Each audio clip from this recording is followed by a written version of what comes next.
So with the impact to my business and income, will this delay my retirement? I know you're worried, Marshall, but based on the original plan we came up with, you're only about 6 months behind.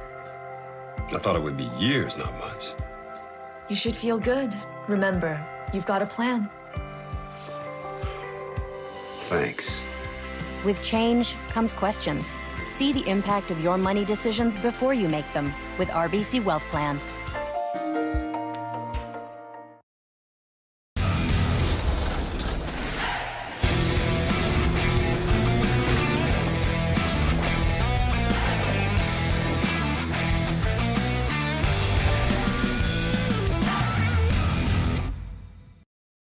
Welcome to therockshop.net, the official store for the Grand Slam of curling. Whether you're looking for the best hats, stylish clothing, fun toys, or unique accessories, The Rock Shop has it all. Shop online anytime at therockshop.net for exclusive Grand Slam of curling gear, or come see us in person at your next event. therockshop.net, where fans find their favorite curling gear.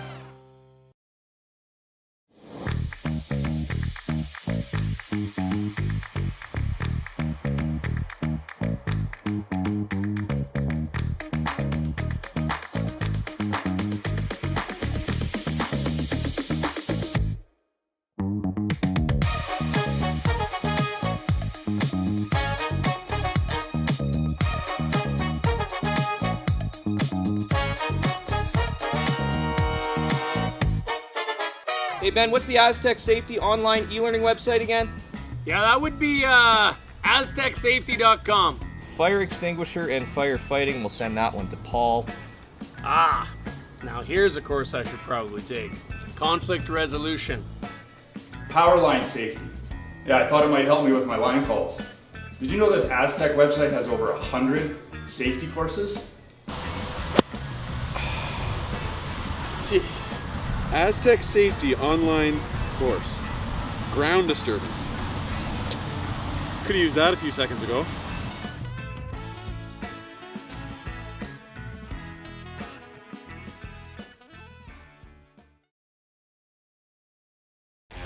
The 2025-2026 Grand Slam of Curling schedule is out, with big events happening all over Canada, like the Masters heading to London in September, the Tour Challenge from Nisku this October, the Canadian Open from Saskatoon in December, and the Players' Championship from Steinbach coming in January. Early bird weekend and full event passes on sale now at gsoctickets.com. Let's rock!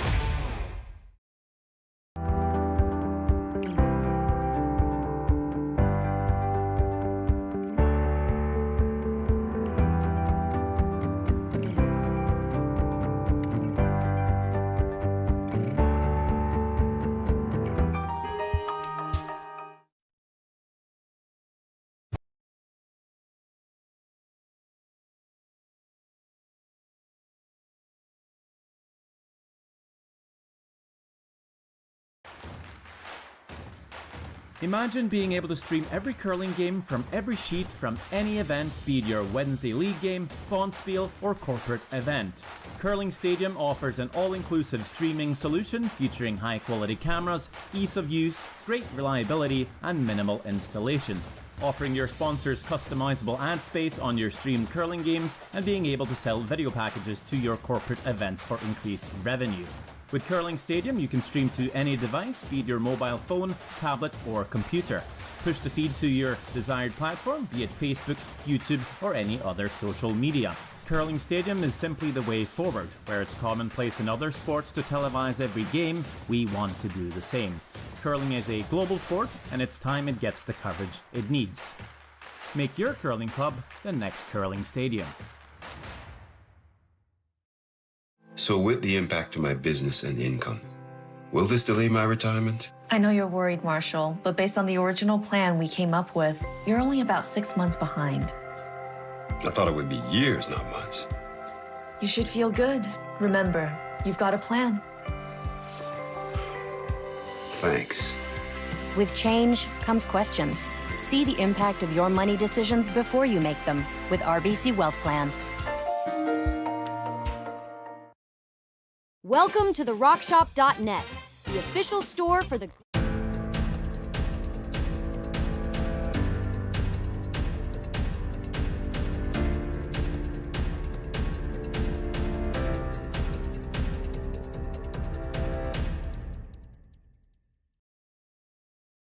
So with the impact to my business and income, will this delay my retirement? I know you're worried, Marshall. For over 20 years, the Sandra Schmirler Foundation has granted more than $9 million to hospitals across Canada for life-saving equipment for premature and critically ill babies.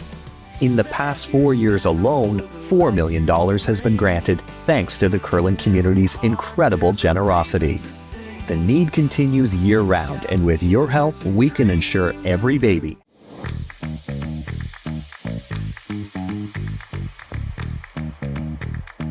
Developed over a decade in collaboration with the finest ice makers this side of the Atlantic, the Pebblehead PB5 is nothing short of a triumph of sophistication and craftsmanship.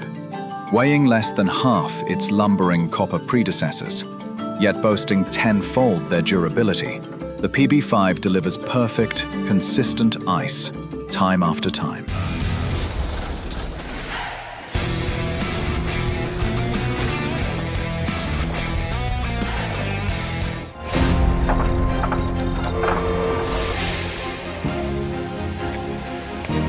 Aztec Safety is #1 for online safety training. Aztec Safety is the proud sponsor of the Aztec Safety Challenge, the #1 event on the World Curling Tour. And Aztec Safety has been a proud sponsor of Team Jacobs on our quest to represent Canada at the Olympic Games.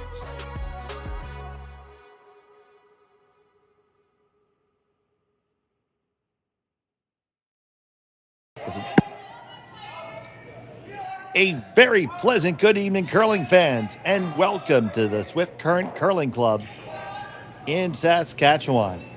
This is the RBC Dominion Securities Western Showdown here on Curling Stadium. It's playoff time, and we have this matchup between Dustin Kalthoff and Mike McEwen. Dustin had a 2-1 record going through the round robin with wins over Marco Hosley, Marcus Ramsfeld, and Blandford. Oh, we're gonna get a rare Mike McEwen sweeping interlude. How about that? Set your VCRs and your DVRs right now. Daniel Marsh.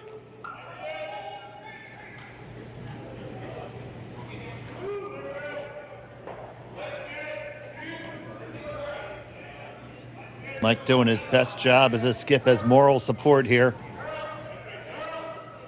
Colton, you're doing a great job, Colton. You're doing a great job. You're doing a fantastic job, Colton. Good job, Colton.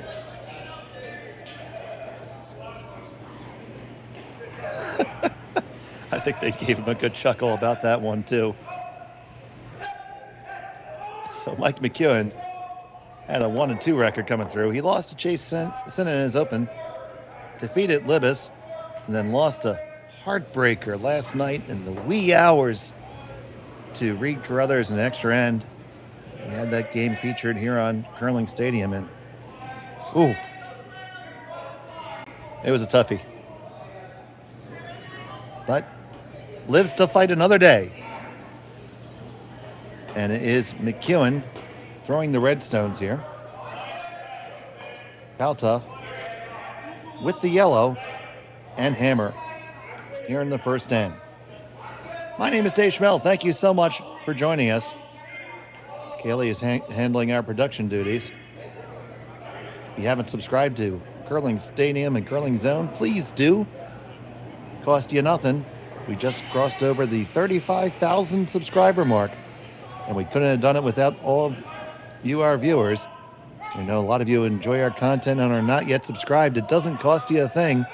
It does help out the channel a lot in allowing us to provide you more curling. That's what we all want, more curling. And we're not just calling the games, we're players and we're fans of the game too. So we like it just as much as you guys do. So Thank you every time you watch in and tune. It means so much to us. Now, with all those pleasantries aside, let's get down to business. Kalthoff has a hammer. They got that one undercover underneath two Mike McEwen stones.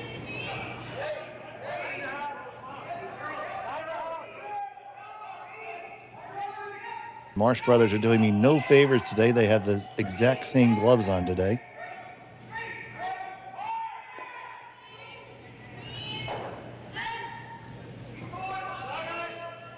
This one is going to come far too close to the guard and become quite well acquainted with it.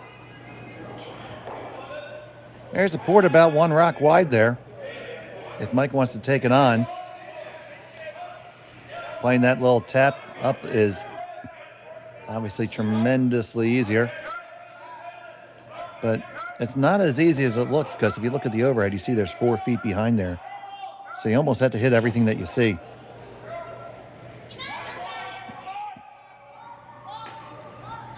So this is Kevin Marsh.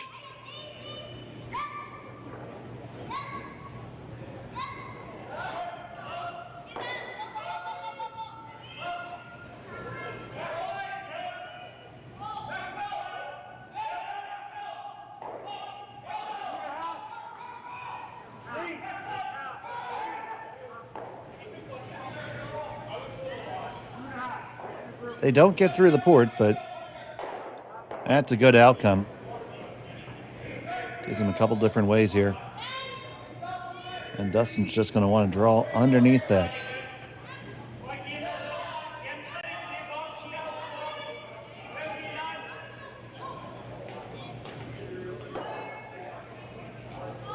It's been a huge weekend of action here at Swift Current. 24 teams in each division, fighting for a purse of $40,000 on each side. So definitely worth the time of the players to make the trip.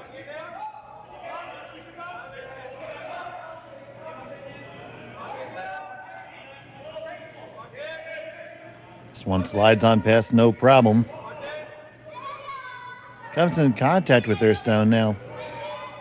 There's a hit available here. I think he's going to take it on for sure. But just have to hit slightly off nose on the left side as we're looking at it. You'll stick your shooter, you'll lie too.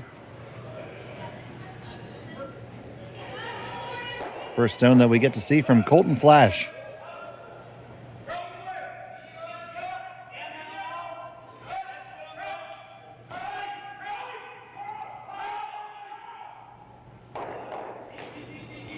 He makes it. Will it stick around? Yes, it will.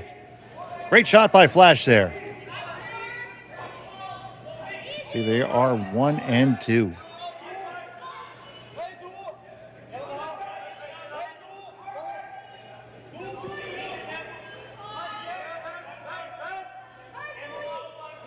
They've had good crowds here at the Swift Current Curling Club.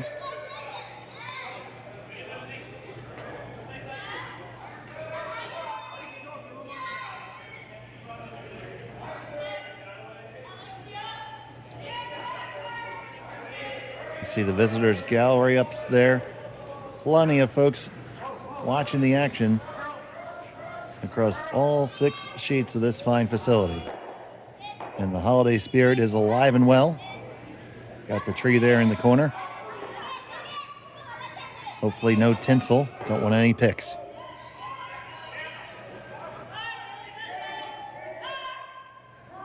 Back here down on the sheet. Trying to sink one in there. It gets half under. It's very gettable.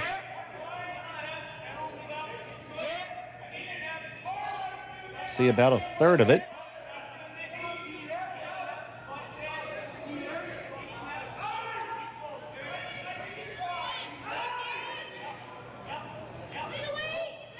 You see Mike indicating back 12 weight.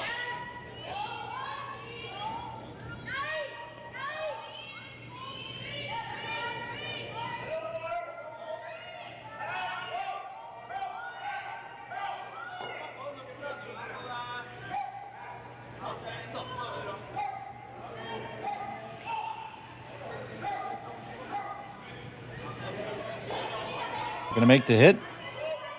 That one's going to spin just a little bit too far. But mission 1 accomplished. Make the bad stone go away.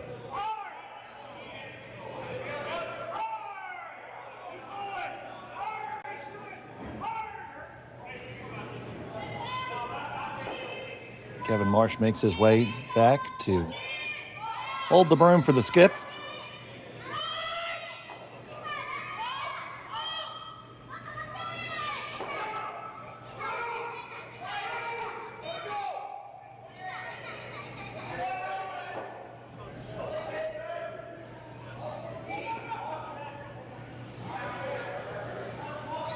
Here's Brent Pierce. I'm sorry, that's Josh Height, rather. Apologies.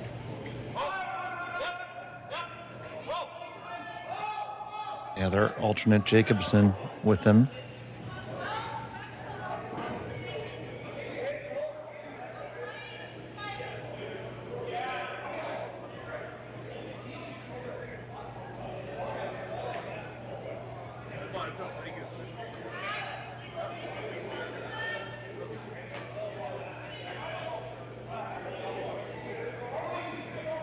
That shot was light. So opportunity knocking for McEwen here. Easiest way to get dead buried is the hit and roll. Also, we'll have Kalthoff playing against 4.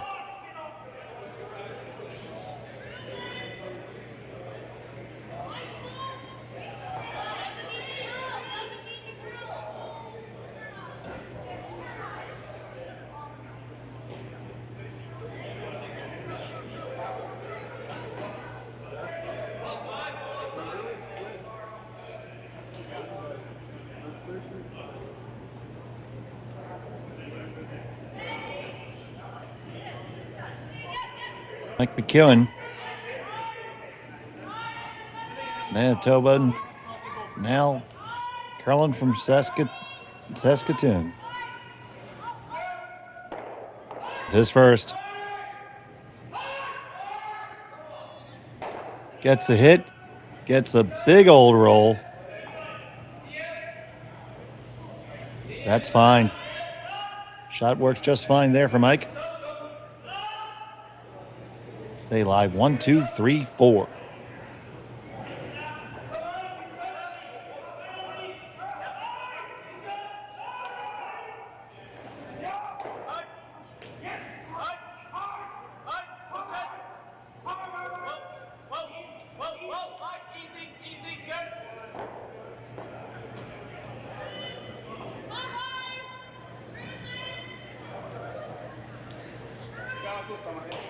So you're trying to figure out what you want to do here.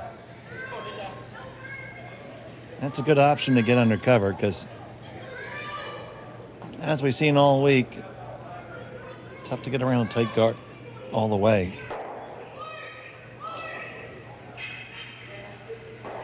So play this. Hit and spin in off of McEwen's rock.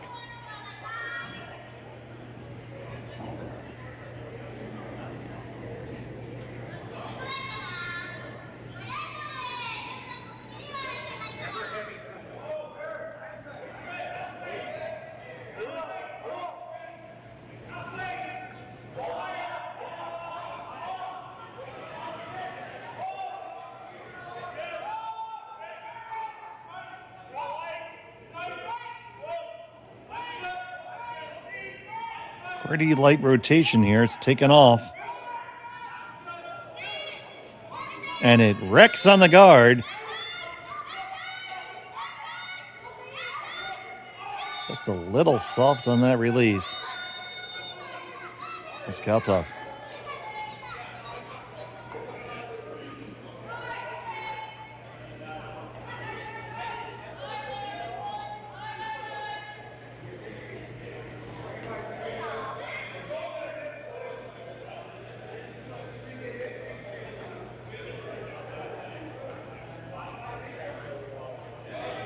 So a little discussion here. Don't know exactly what happened. Do we have a... Don't know if we have the replay. If we do, we'll play it.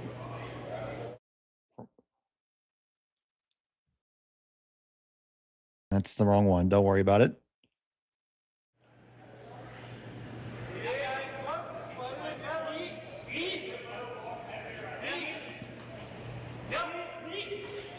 Let's see here. Possibly a stone was touched.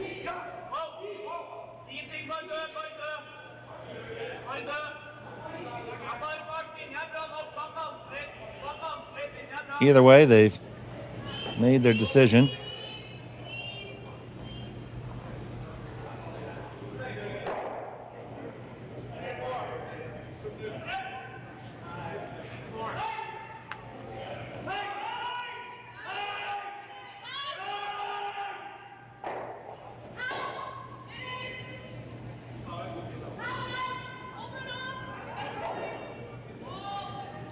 Here's the second for McEwen.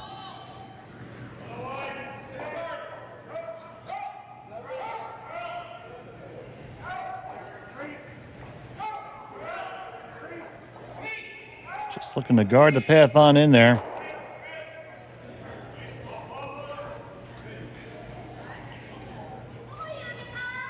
That he does. It'll be a draw the other way. Against 4.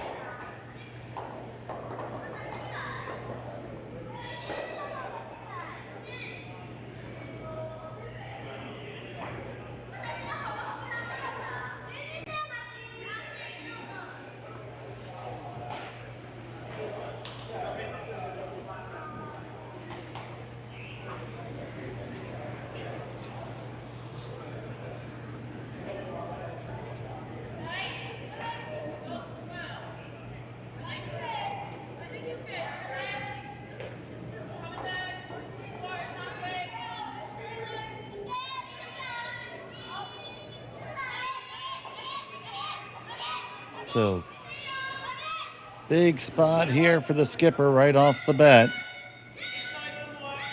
He faces 4 stones from McEwen.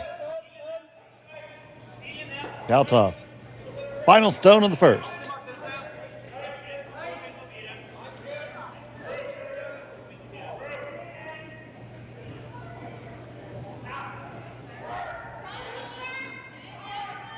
Just kind of walking this one in there.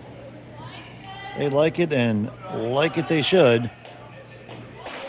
It's a single point for Dustin Kalthoff. McEwen has a hammer when we come back from Swift Current. Brett, come on, man. I know Aztec's #1 for online safety training, but we really should be out here practicing. I know, guys. I'll be right there. Just let me finish this course on gas detection. Wait. Do you smell that?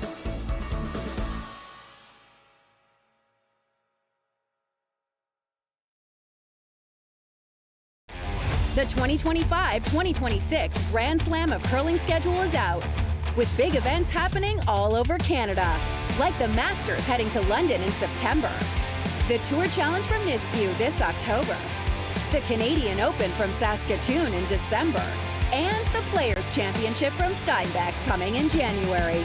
Early bird weekend and full event passes on sale now at gsoctickets.com. Let's rock.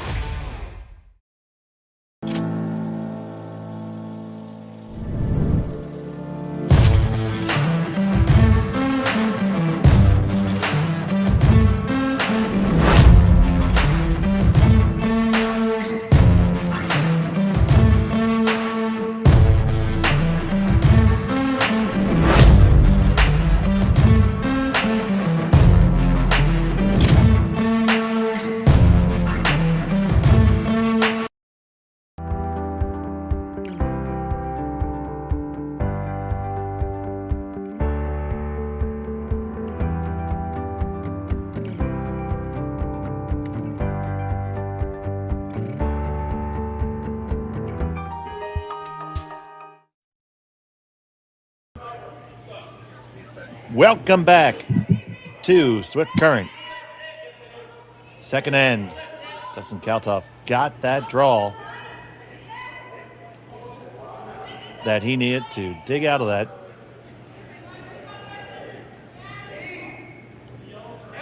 He was facing 4 stones from McEwen.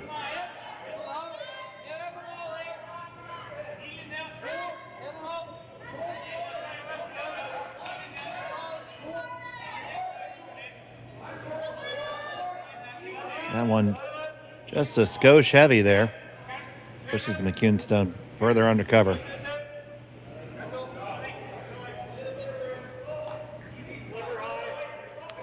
Second stone for Daniel Marsh.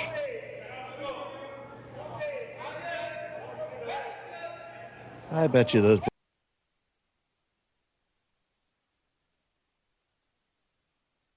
and wear the same ones.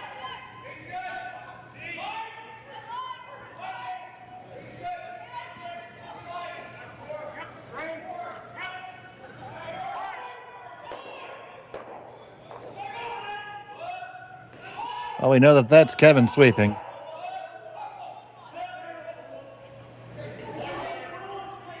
Nice little tick and roll on in.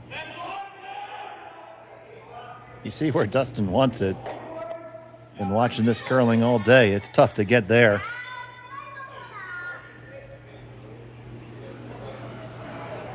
You get there, good on you. Here's Jason Jacobson. Throwing second, serving as a vice skip.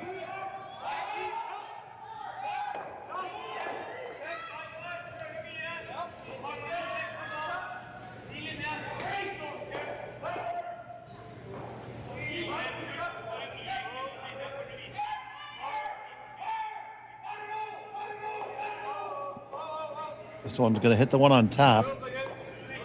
Push the 2 McEwen stones back. Is in a threatening position. No real good way for McEwen to address it.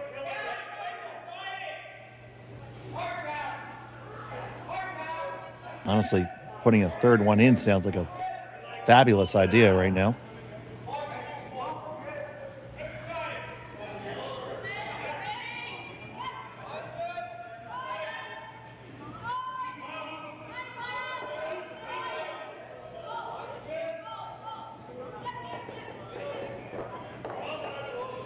So on the way from Kevin Marsh.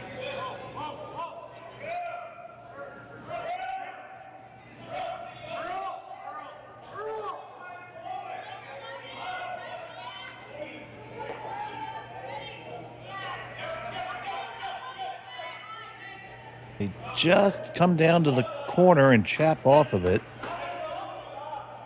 Well, double-edged sword there. Yeah, you can kind of way at the yellow now, but at the same time, Kalthoff also has a way to just kind of tap into, there you go, that little pocket there.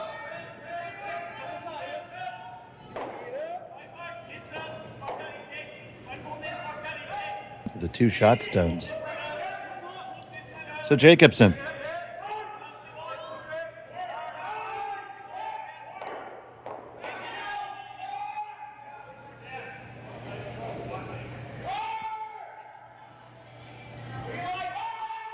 One's curling hard. Gonna be tight to the guard, tight to the guard. They just squeak it by. But it over curled because of that. So now, no question from Mike what he wants to throw. The red that was just thrown onto the yellow that just got raised. Only way, I think.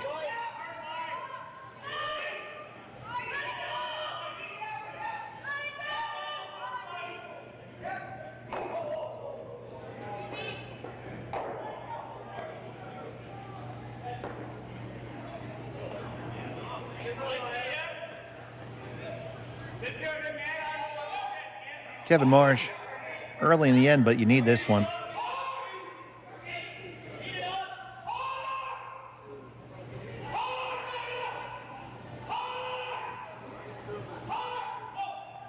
Need this one, boys. Ooh, it over curled, but that's not too bad. Not too bad at all. So you see they're separated there. That might as well be the Mason-Dixon line, Hatfields and McCoys. McEwen and the Hatfields on the left, Kalthoff and the McCoys on the right.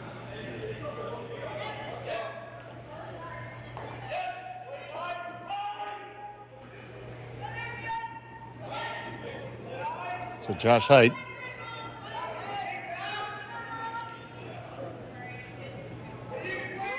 With the first vice stone of the end.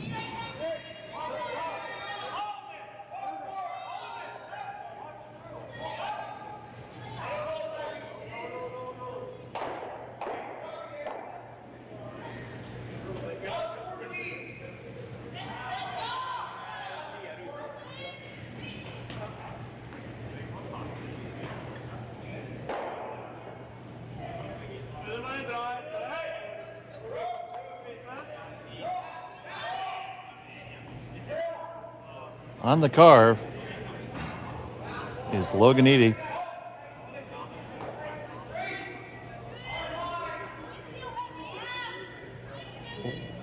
Is this going to punch right through the hole? Okay, it is shot stone just behind the button at the moment. Very interesting lineup.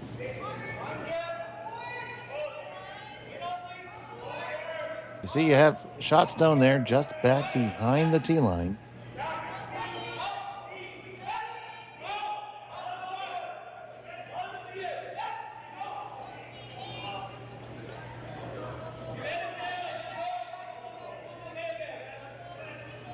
So, looking at playing the red, you're not getting to the yellow that way.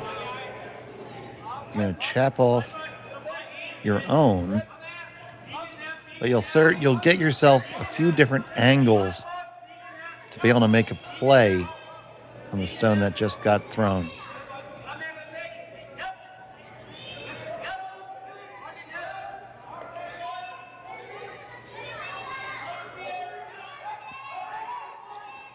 So Colton Flash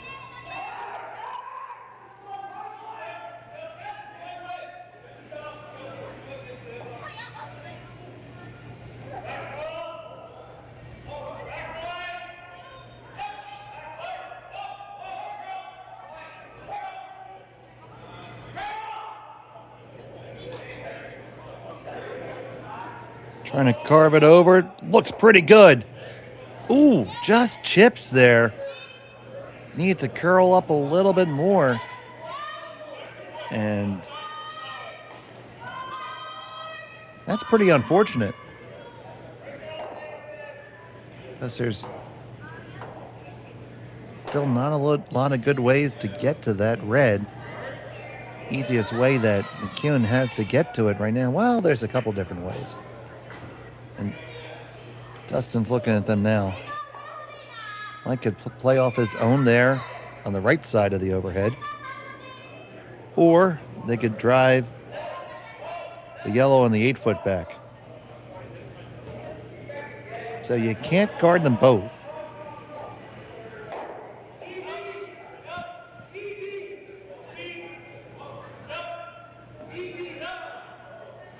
And since you can't guard them both, which one do you take away?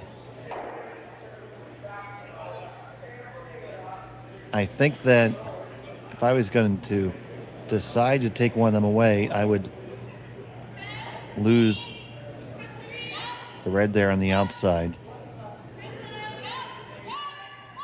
It's the yellow play looks far less appealing.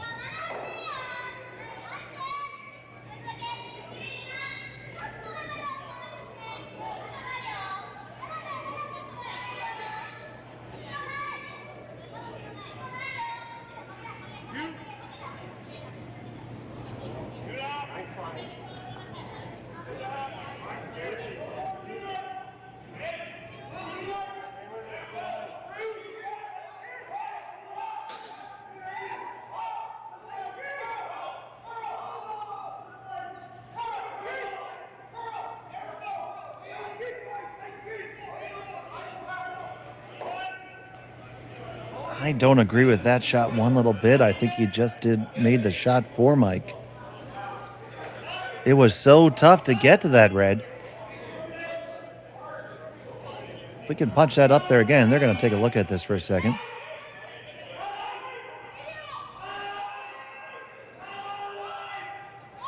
Basically, before you looked at it, here it comes. Take a look at the house while it's there. That yellow is enveloped with no good way to get out.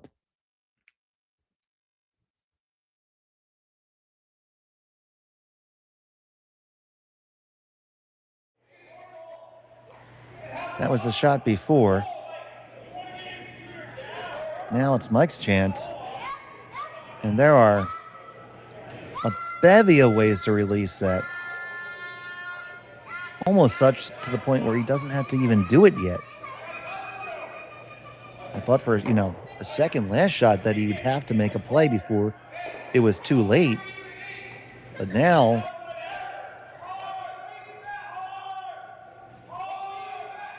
there's 1, 2, 3 different ways to remove that yellow right now that's on the button. So he's going to get rid of these other 2 yellows to give Kalthoff less to work with. Colton Flash. Oh, Marsh is on this right away. Gotta hold it. Gotta hold it. Well, that's one way to do it. Not what you were looking to do at all. So missed that one quite poorly, really. And boy, you could hammer that one right there and make a lot of McEwen stones go away.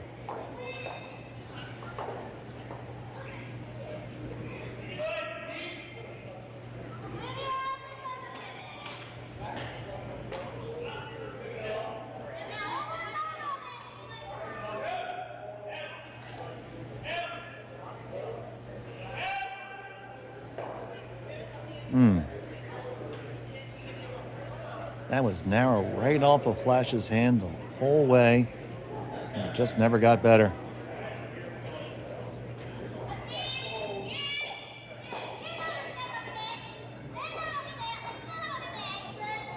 And Dustin's just gonna fire away at this.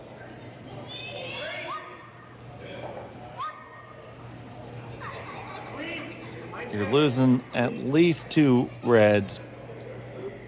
Maybe all 3. That one that's on the side of the button might make it over the top of the yellow, the back 4. But wrapped up like a little present for Kalthoff. He brings the heat.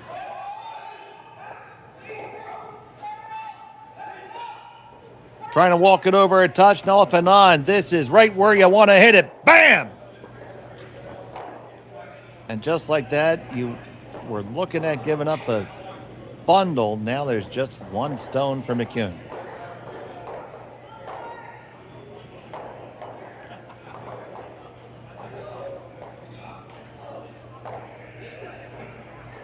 Now you can't cry over spilt milk. You got to move on from here.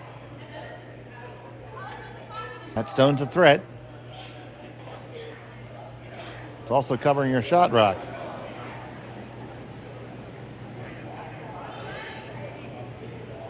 Went from scoring 3 or 4 to trying to find a way to salvage 2 here.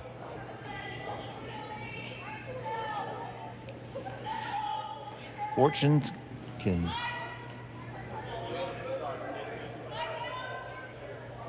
go that quickly in this game.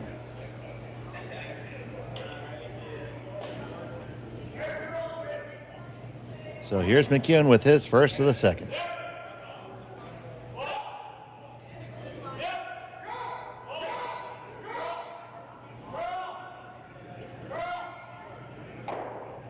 Hits it. Gets fortunate to stuff his own back there. Eli's first. Now, Shotstone extremely close. Probably Kalthoff, but 2, 3, 4 belonging to McEwen all day. Would say it's probably yellow right now by just a hair.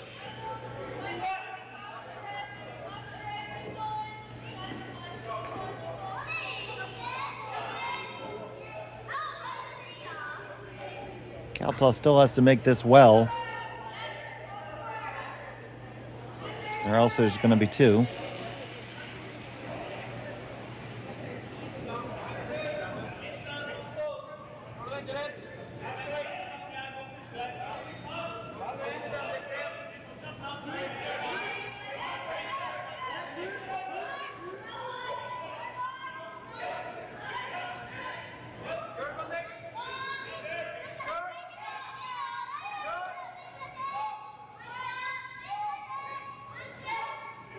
Height walks it down.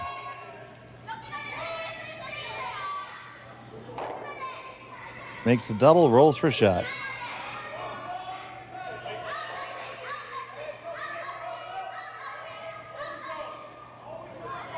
Mike wants 2, and it's there. So you're going to throw the slash, slam into the catcher there, and you can get your 2 that way.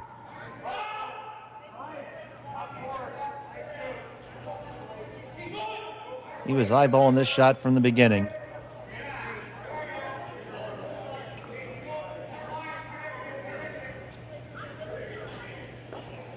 He indicates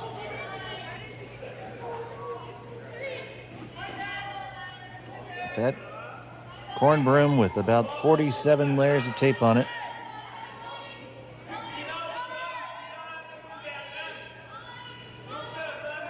Served him for his whole career.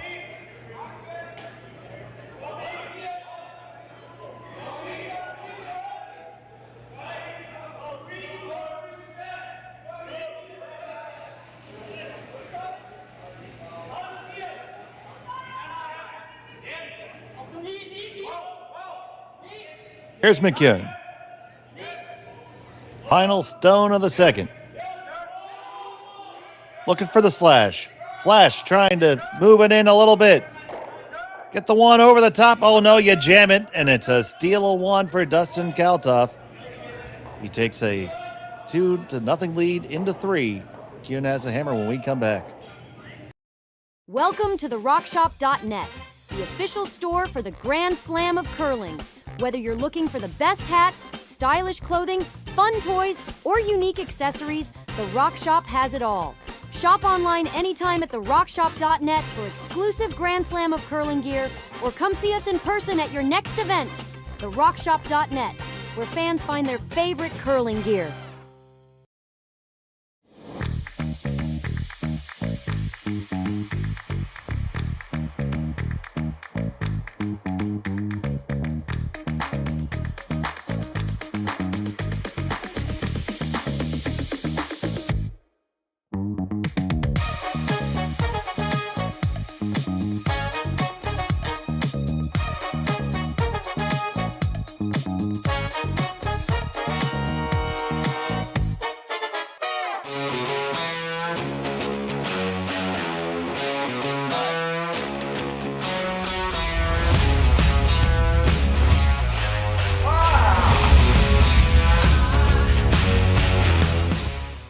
Developed over a decade in collaboration with the finest ice makers this side of the Atlantic, the Pebblehead PB5 is nothing short of a triumph of sophistication and craftsmanship.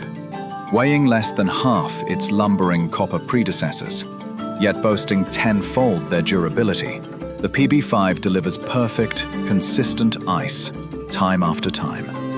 The PB5 by Pebbleheads.com, the apex of ice-making ingenuity for the roaring game. Welcome back. After quite the end, ended up resulting in a steal of 1 for Dustin Kalthoff. McEwen has the hammer here in end number 3. Got multiple different games going on right now.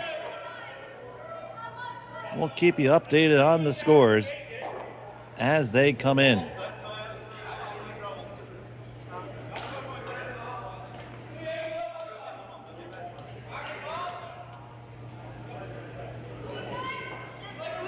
Right now, it is Kevin Kiwi trailing Magnus Ransfeld by a score 2-1 after 2.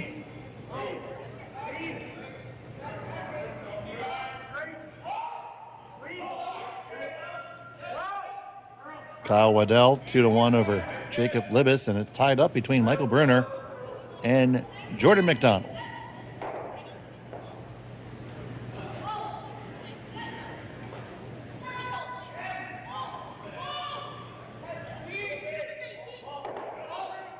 Nice freeze down to shot stone there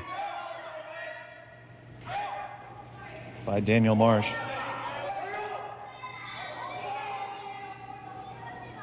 Now here's Jacobson.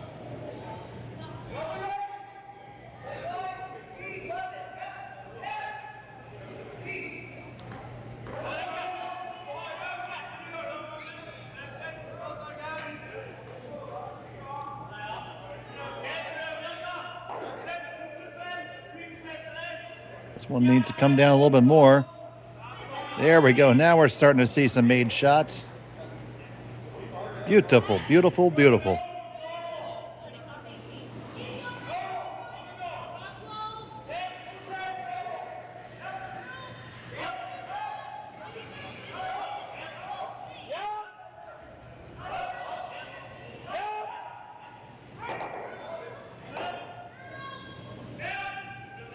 Kevin Marsh.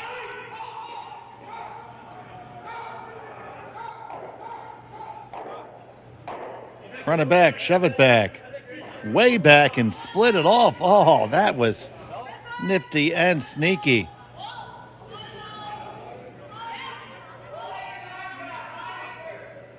Just kind of pop them off to the side.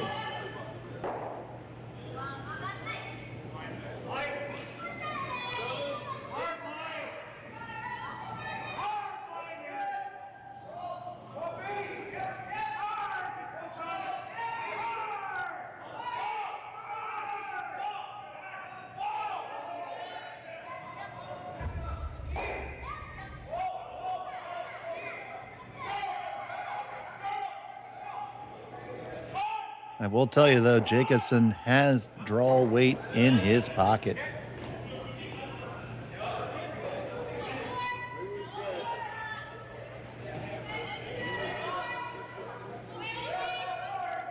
Mike looking at hitting that winger and coming to the outside.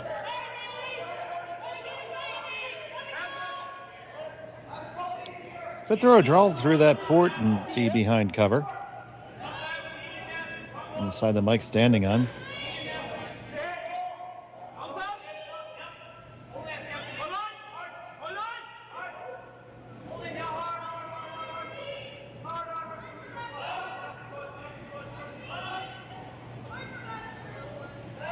So here's Marsh.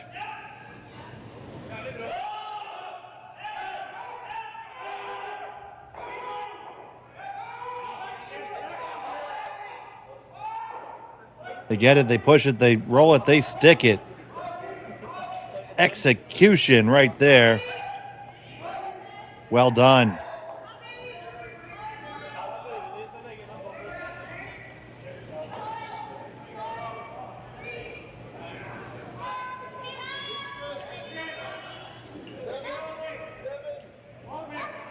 So the run back double is available for Kalthoff if he wants it.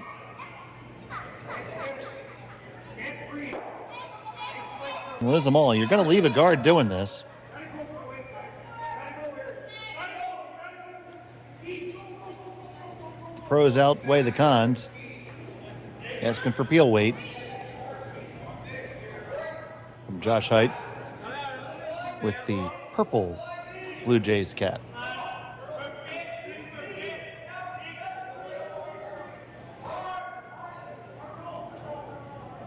Not a lick on this yet. Sends it into the middle and scatters them all. Not exactly how you drew it up.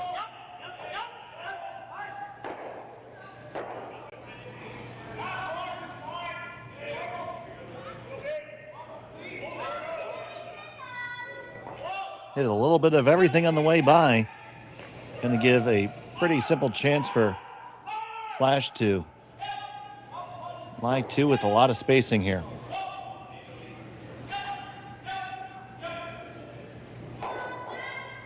Bang, bang. There's your double. And as we would say from my days as a misguided youth in the billiards hall, there's a lot of green there.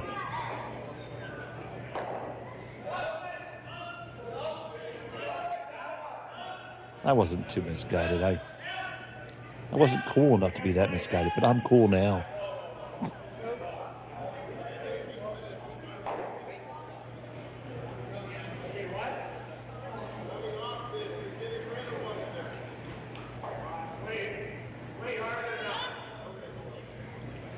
So now it's going to be a battle of the hit and roll towards the center and the hit and roll away.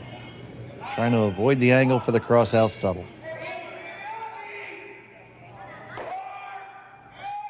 Trying to drag this one out.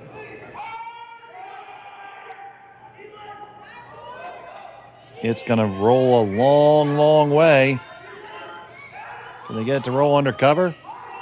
That is a pretty good outcome right there. They lie shot stone, and it'll be difficult to hit it and get a lot of separation.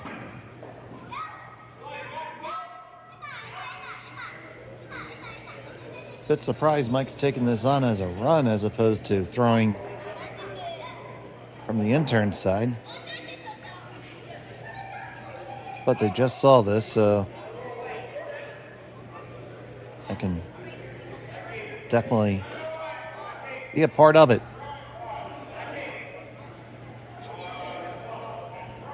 So Marsh squared on the sweep.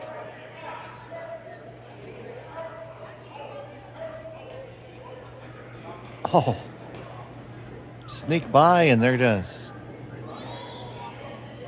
skid back for shot stone.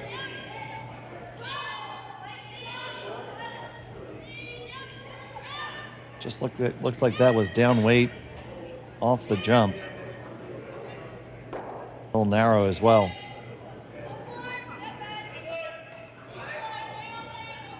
Still some work to do for Kalthoff here. McEwen still looking to be able to get a deuce.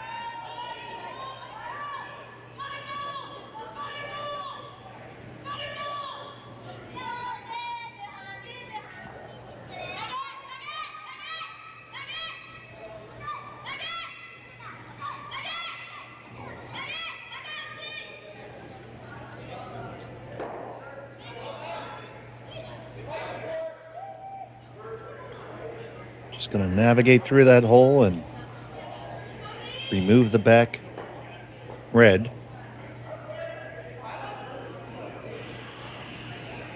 Jacobson making the argument you could just draw the other side. And what does Mike do? It's a valid point.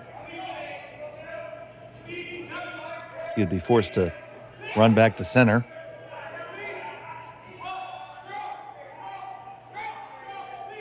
Whatever you want to make your opponent do at this point, really.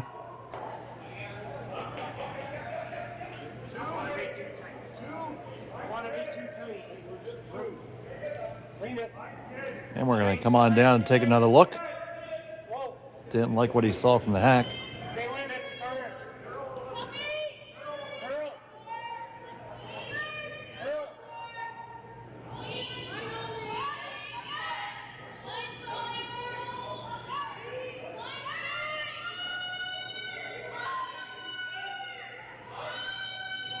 Looks like Jacobson sold the draw.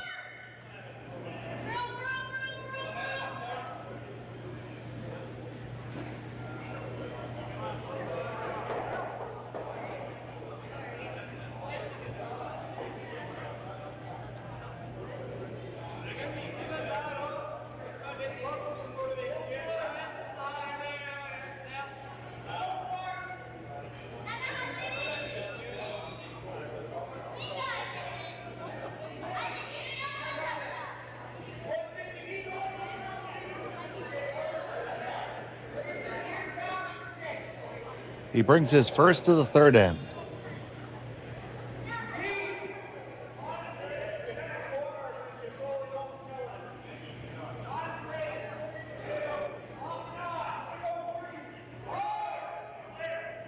Plenty in line. It's all about managing the weight now.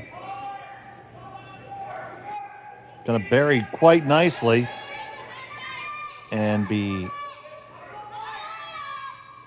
second shot stone. Really needed that to be shot rock.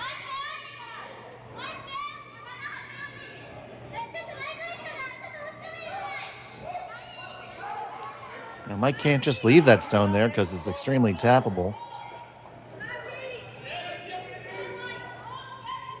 I don't think 3 is in the cards, but you want to make sure you can always get 2.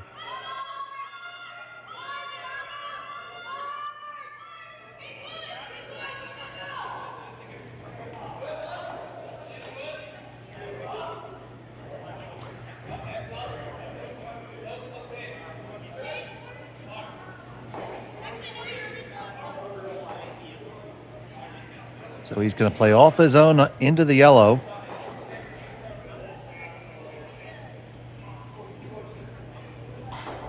Good chance he'll be line 2 after that.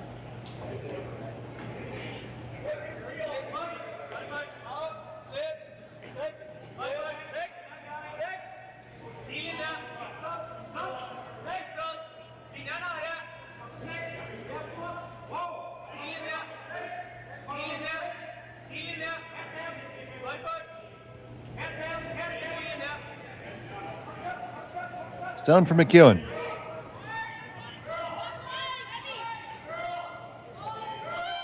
Dan's trying to walk it over. Make contact with the one. The second one, does it go far enough? Oh gosh, no, it didn't. Oh no, it didn't. It just needed more mustard.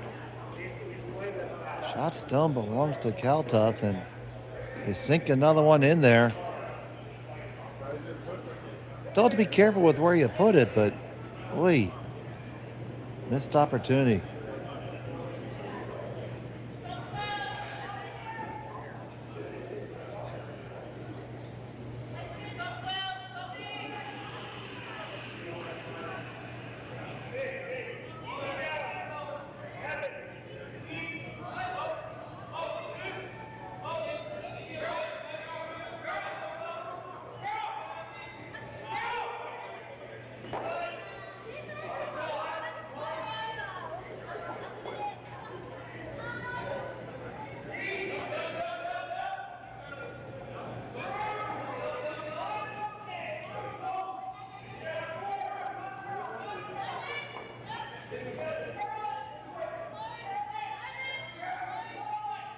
So his draw.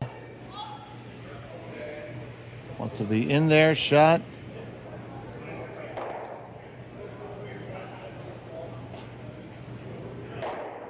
All right, let's see.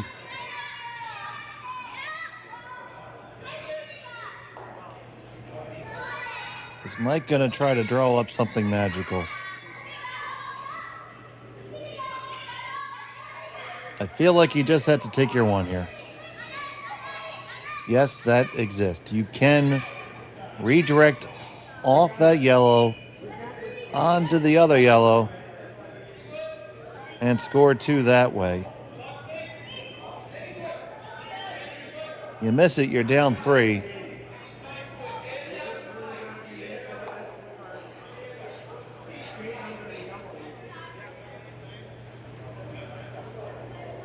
Right now you're facing 2 stolen points. You play that. You could even foul up your red in the back. Could give up a steal of 2. Seems like way too much risk to try that shot. And I think he's going to go discretion, better part of valor here.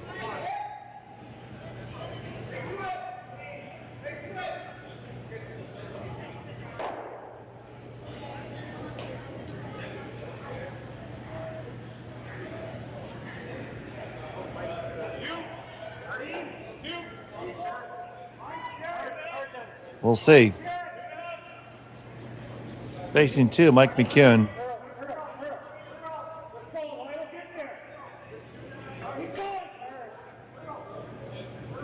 Final stone of the third.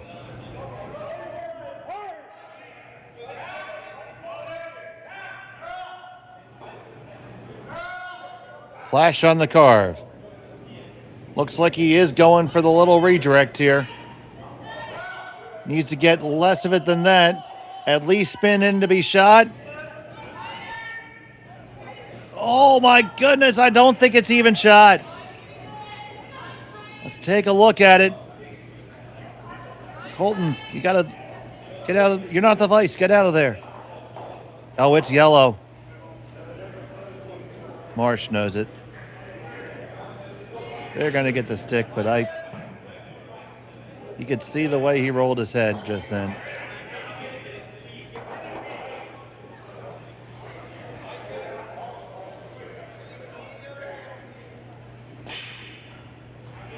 Mike's taking a look.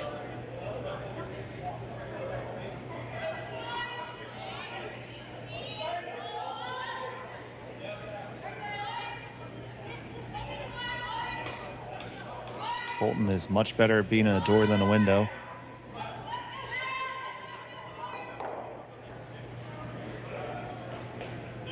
So here comes Jacobson with the stick.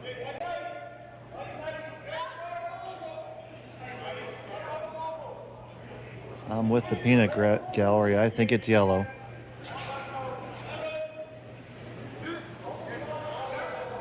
I think Daniel knows it's yellow too. Sorry, Kevin.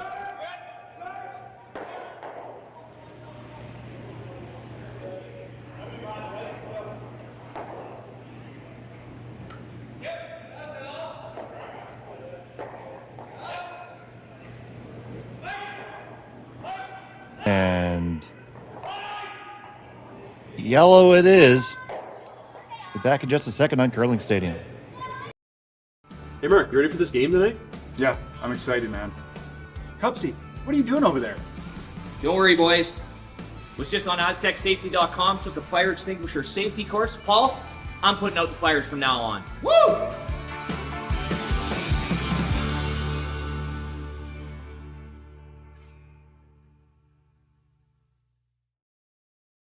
So with the impact to my business and income, will this delay my retirement? I know you're worried, Marshall, but based on the original plan we came up with, you're only about 6 months behind. I thought it would be years, not months. You should feel good. Remember, you've got a plan. Thanks. With change comes questions. See the impact of your money decisions before you make them with RBC Wealth Plan. Welcome to the RockShop.net, the official store for the Grand Slam of curling. Whether you're looking for the best hats, stylish clothing, fun toys, or unique accessories, the Rock Shop has it all. Shop online anytime at therockshop.net for exclusive Grand Slam of curling gear, or come see us in person at your next event. Therockshop.net, where fans find their favorite curling gear.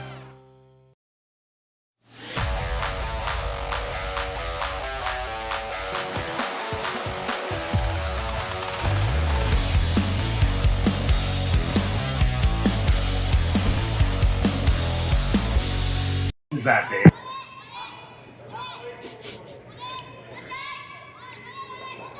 Welcome back to Swift Current. It was a steal of one for Dustin Kalthoff.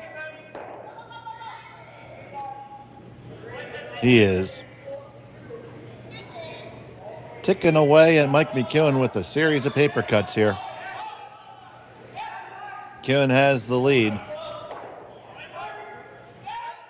Oh, sorry. Kalthoff has the lead. McEwen has the hammer, rather. Trying to get back to the lead. Setting up a second corner guard. Thanks for joining us here on Curling Stadium from the Swift Current Curling Club.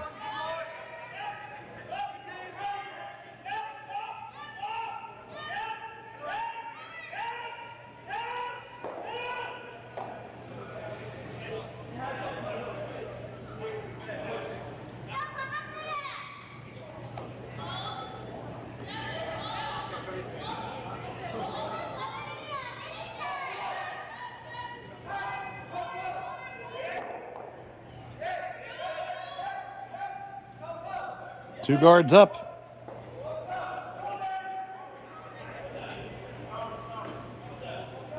A little bit of a stagger there that Dustin isn't really the hugest fan of.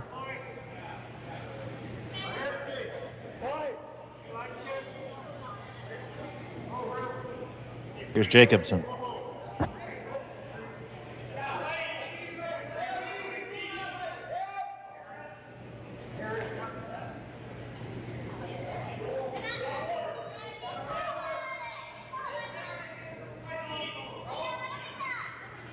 They're looking to just get a little nudge off of this.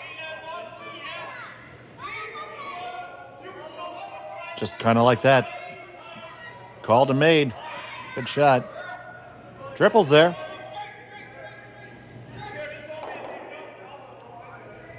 Not saying you should throw it.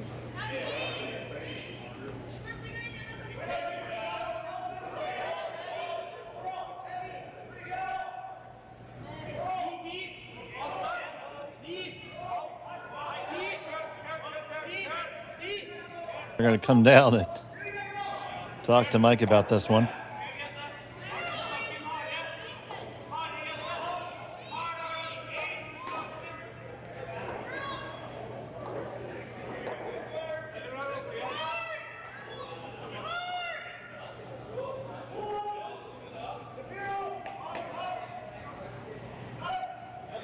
So here's Marsh.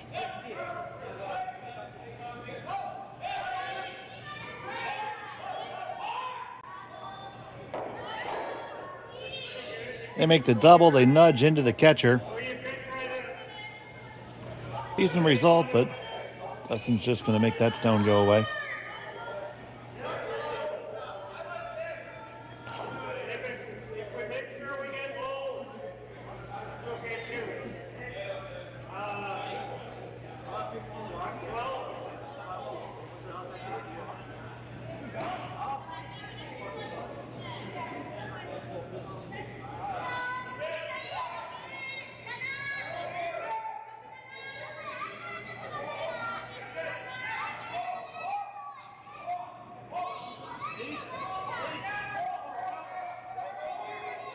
They come on over. They got that takeout, no problem. Nice, soft, controllable weight.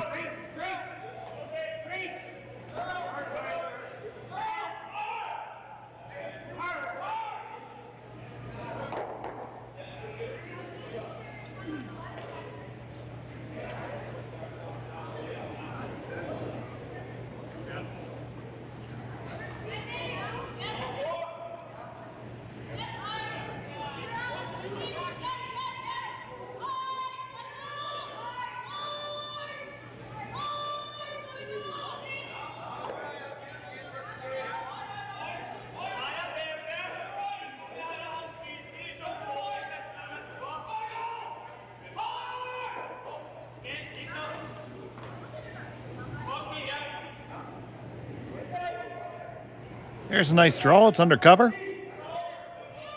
That could be the start of something good.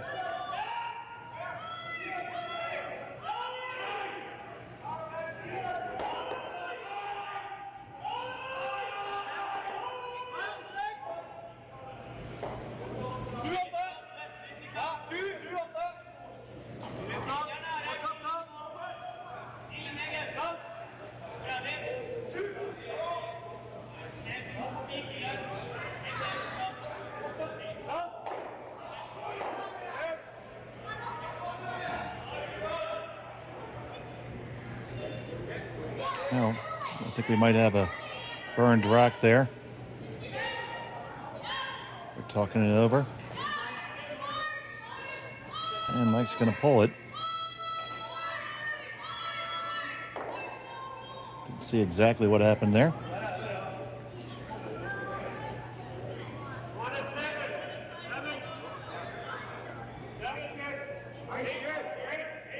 Does look like he burned it before the hog line, so pulling it is what you have to do.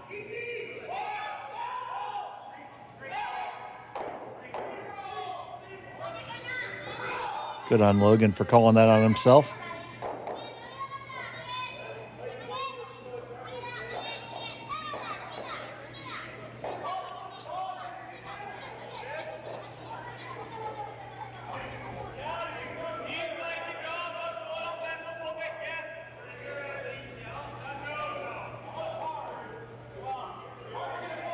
So now you want to get a second one in there. easiest way to be undercover is to pop and flop the outside. I do agree with that.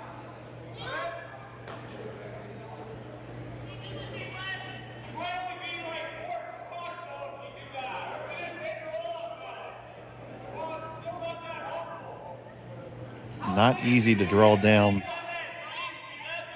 to the side which you're already at. There's not really room to get another one there.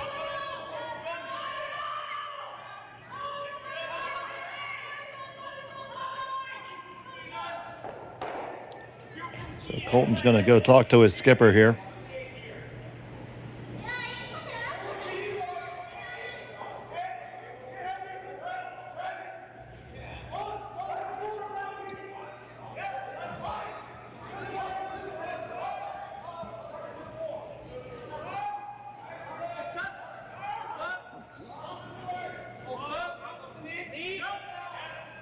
They come this way at it.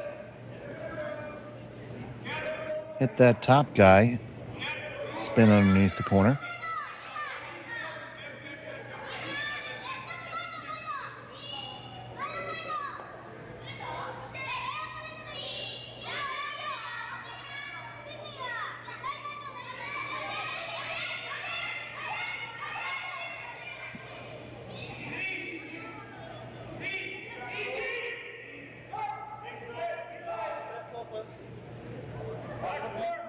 Just looking to freeze on it, it looks like.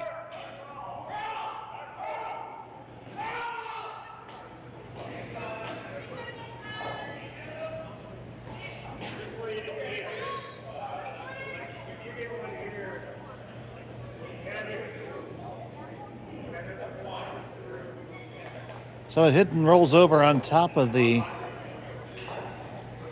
stone. Dustin has taken a quick washroom respite, it would appear.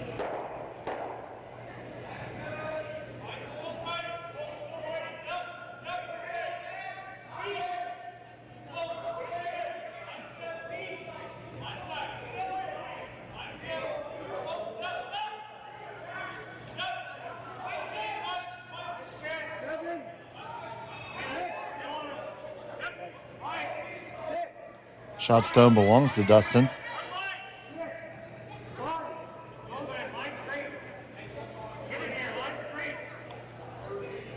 Sorry, McEwen for the moment.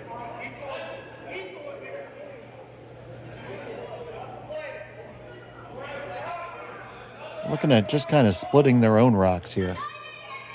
You do that, you can sit in probably 2-3 at the worst. It's a tough chase on McEwen stone. I know it looks like it's there, but it's a lot tougher than it looks.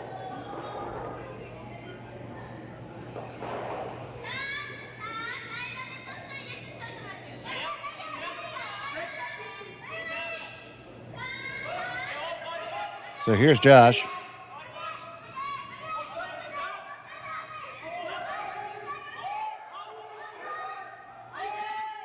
They're on this one right away.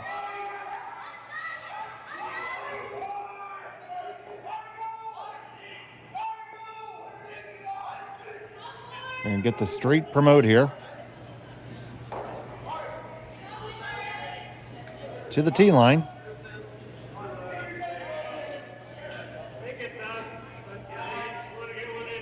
See Mike looking the double. I think he needs to check to make sure it doesn't jam on his own. Looks like a jam is a distinct possibility doing that. Safer to play straight at it. Let's hope it doesn't. Here it comes from Flash.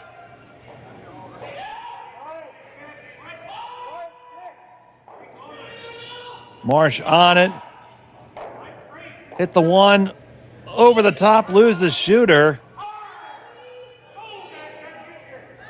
And that is still third shot rock.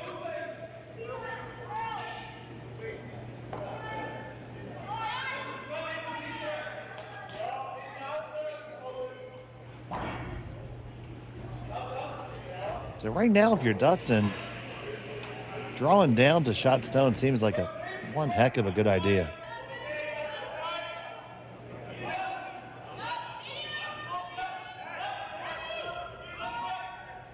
Pretty sure he concurs. As we just saw a flying Kiwi go by.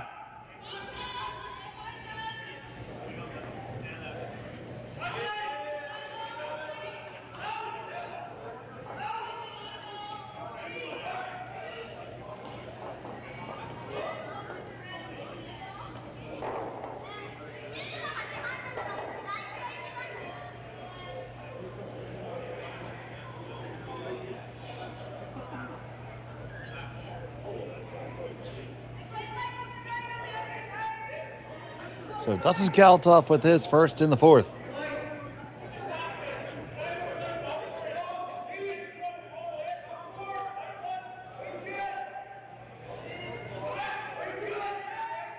Looking to draw down the shot rock. Gonna have to snuggle past the guard. It's gonna kiss it. Get a guard out of it for yourself. That'd be a nice little bonus option. There you go. You got some unexpected bacon there. Plan B that kind of works.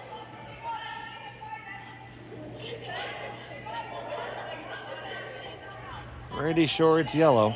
Yep, Mike thinks it's yellow. There he is. Look there in the back. In the hoodie. It's not a bird, it's a plane. It's Kiwi.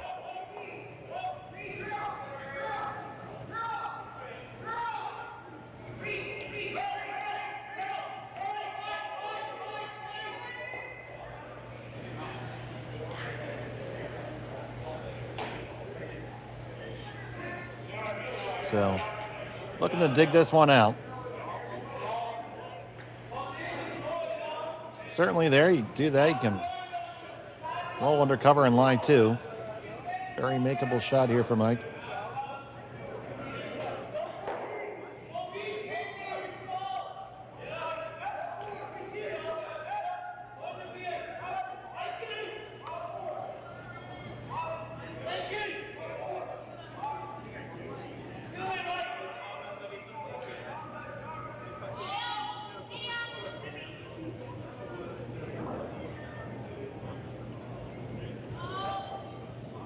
So Mike McEwen is first in the fourth.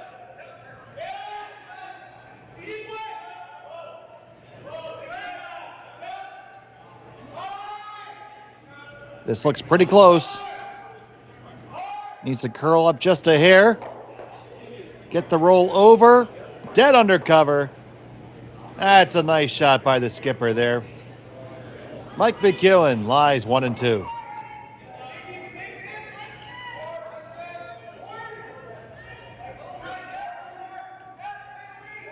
I feel like McEwen needed that one. Been seeing things just really not go his way.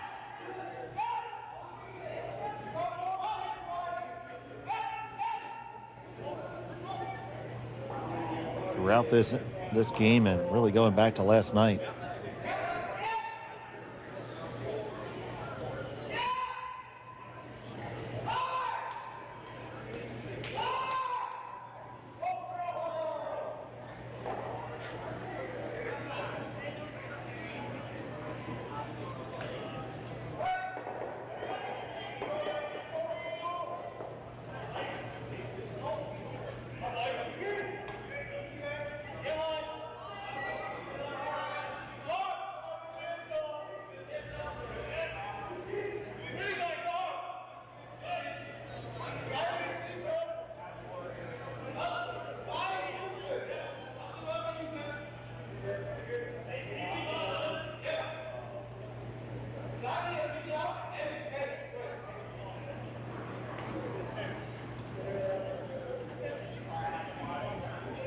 So Dustin Kalthoff just looking to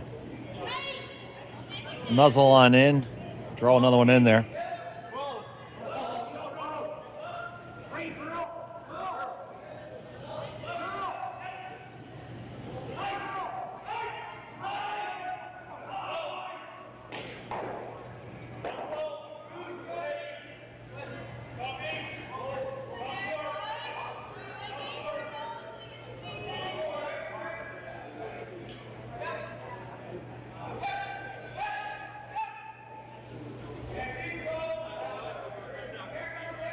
It's Dustin's final stone of the fourth. Looking to try to take the end away from Mike McEwen here.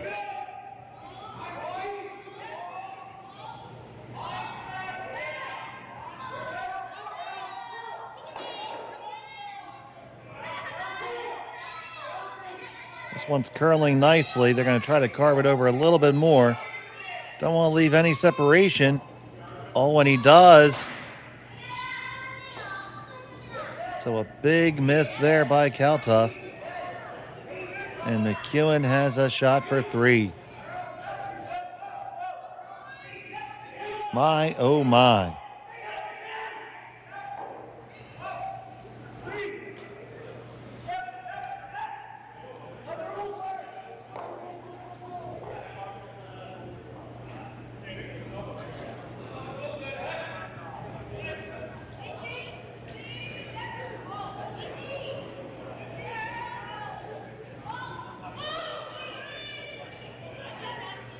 So Mike McEwen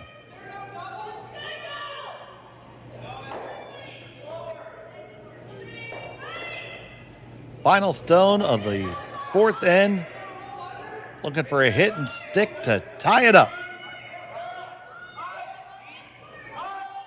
Flash trying to carve it over.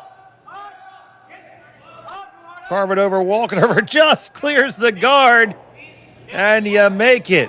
1, 2, and 3 for McEwen, and we are all tied up after 4. 3 apiece. We'll be back with more after this on Curling Stadium.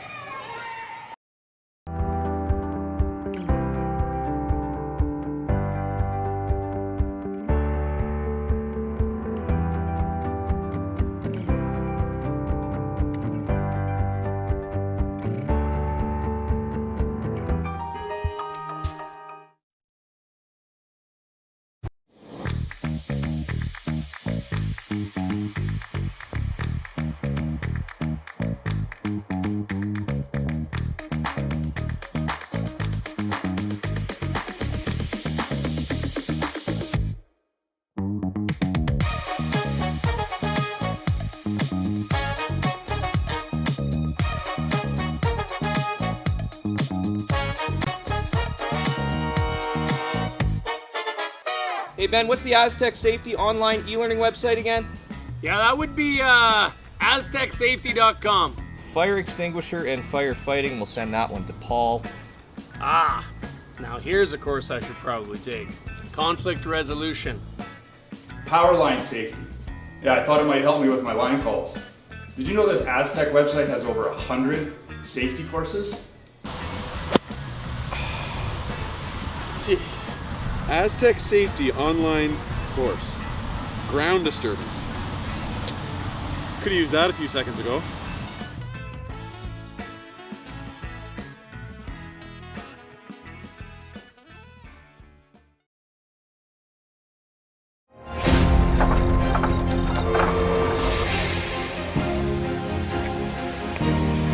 I have an idea.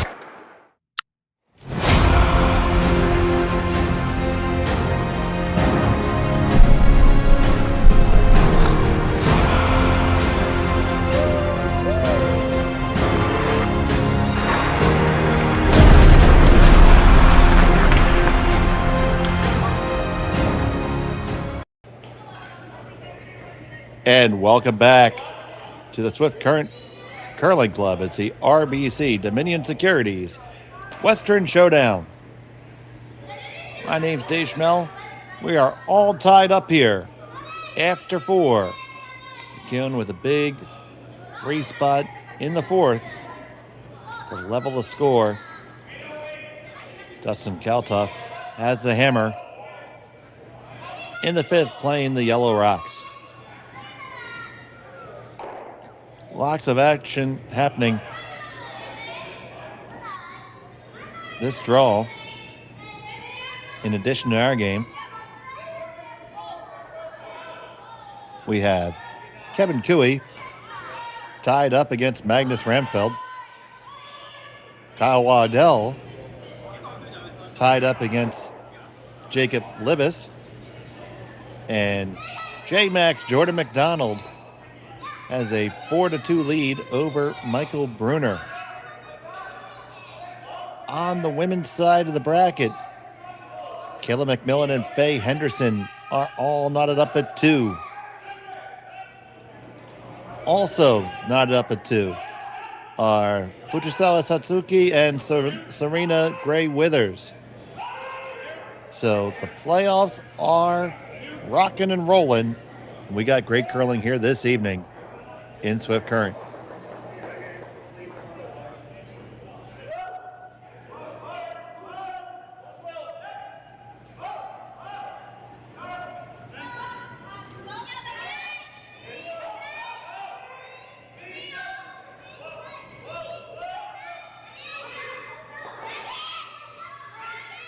Marsh making a play on this on the outside. Gets a hit, rolls in front somewhat. Kalthoff wants to get rid of this. He's interested in a blank end, I would think.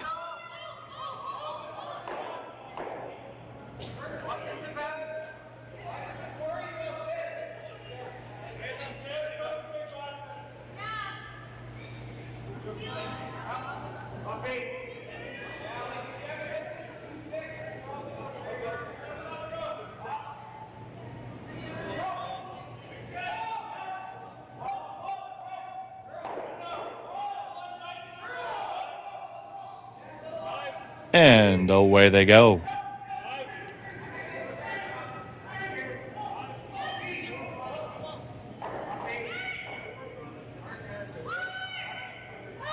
We're going to be on the guard peel train for a bit.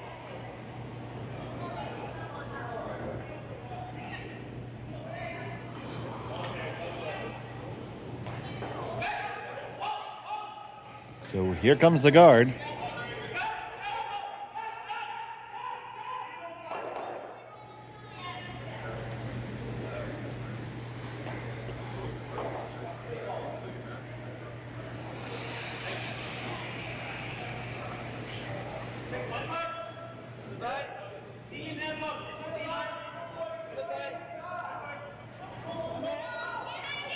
And there goes the peel.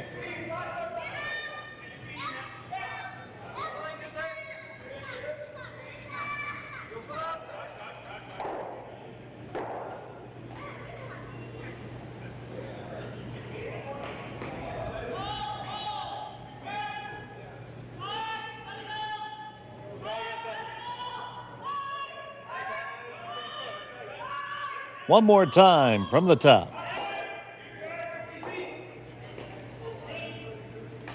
Colton Flash. Here comes the guard.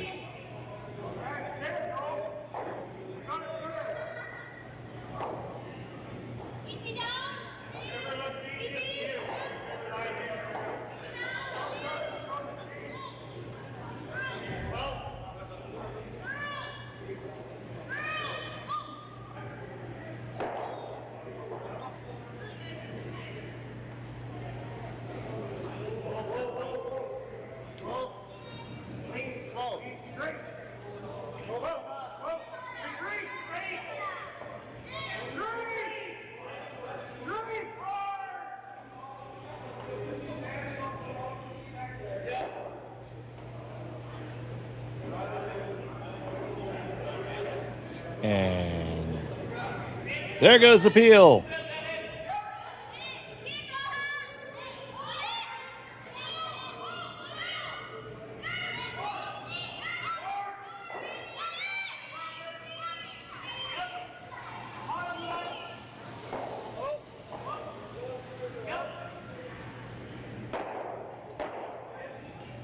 Now once more, with feeling this time.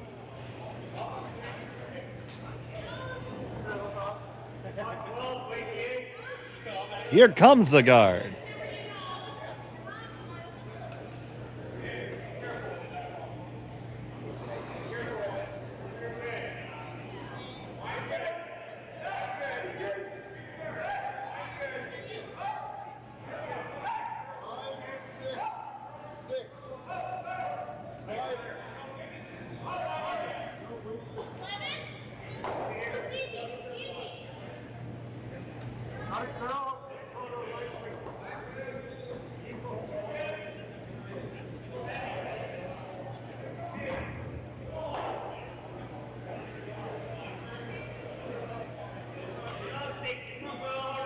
And my goodness, I do not believe it.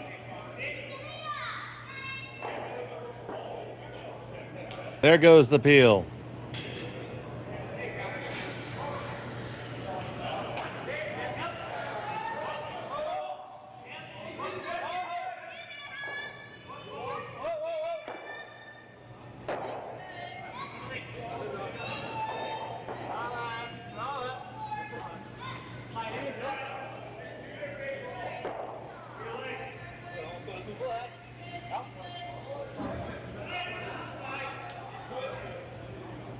All right, now we're going to make a bit of a different play. McEwen was saving the cool shot for himself.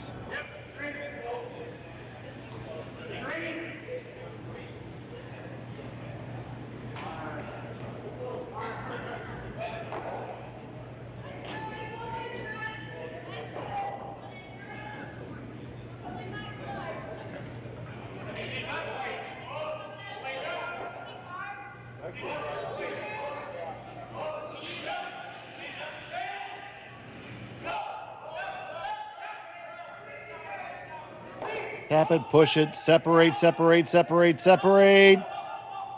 Great shot by McEwen right there.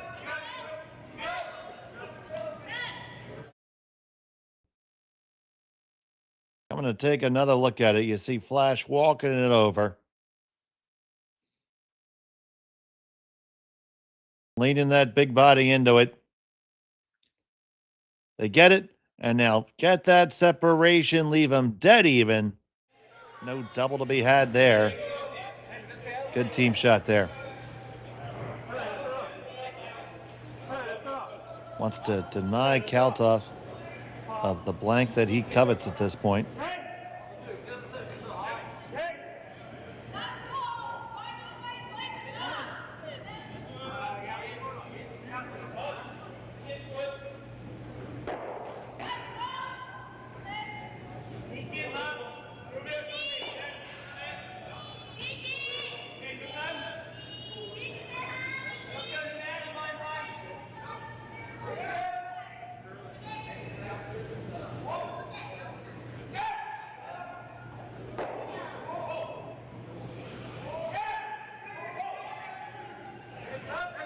Gonna hit. Where does it come to? Second shot. Not being shot stone. Mike can ignore it. Marshy said he wanted the split right off the bat.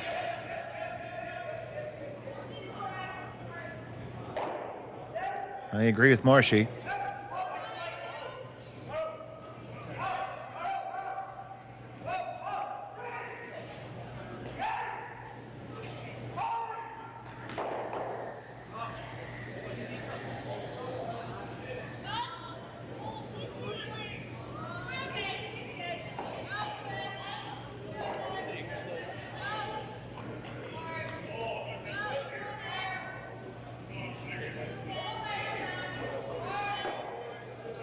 Just need a big split of the rings, even with no double.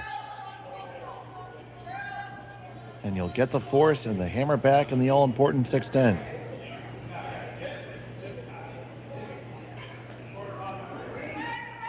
McEwen with his last of the fifth.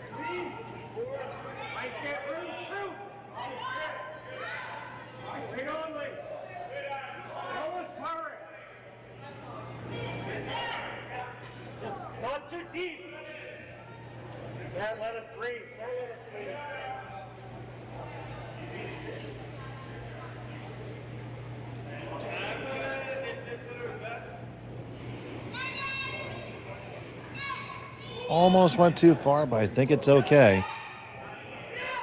Just gonna be a hit and stick for a single.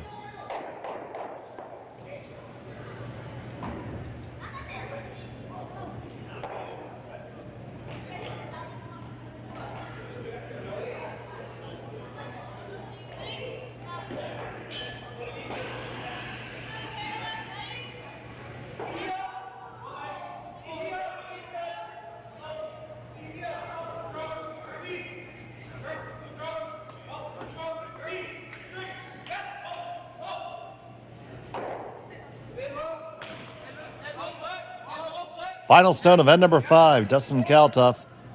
He faces 2. Just needs to hit and stick to get his 1.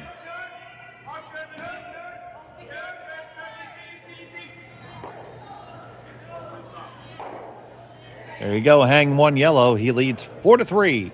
McEwen with the hammer in 6 when we come back after this. Brett, come on, man. I know Aztec's #1 for online safety training, but we really should be out here practicing. I know, guys. I'll be right there. Just let me finish this course on gas detection. Wait. Do you smell that?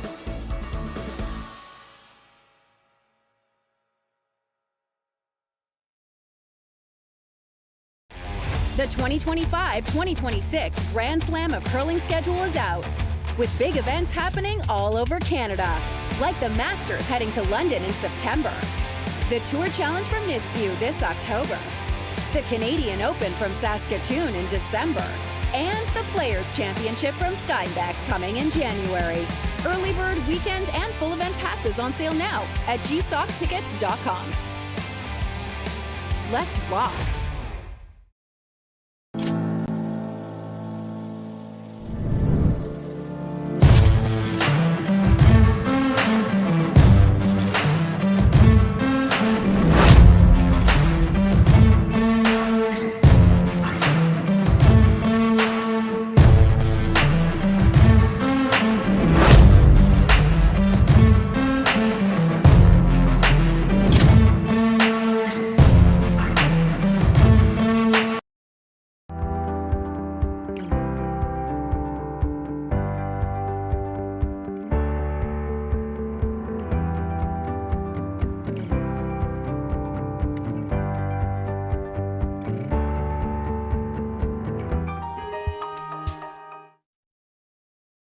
Get her out of Dodge. Welcome back, 6th end of action. Here at the Swift Current Curling Club. Kalthoff was forced to 1. Mike McEwen has the hammer here in the 6th, trailing by 1. So he's in that 2 hammer to 1 situation.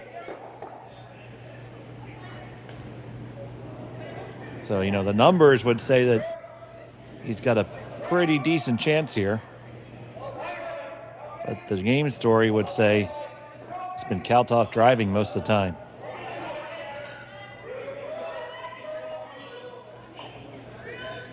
We will see what happens.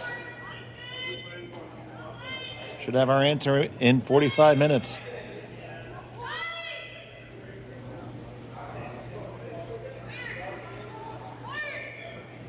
Corner guard up, going to come right down. Quick to determine whether that's on the line or not. McEwen says it's off.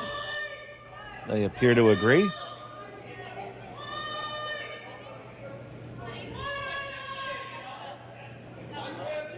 Very important indeed.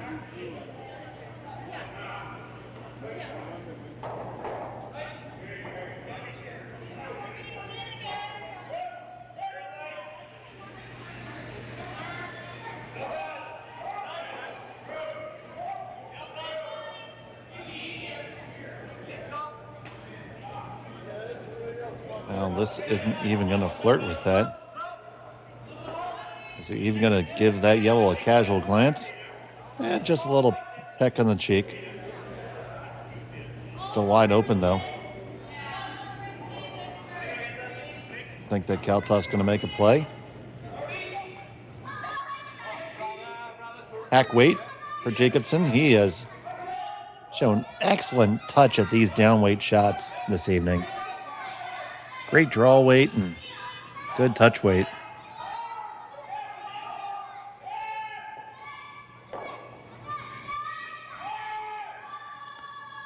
They pick it up right out of his hand, and I fear that I just gave him the old black cat there. Commentator's curse engaged. Sorry, Jason.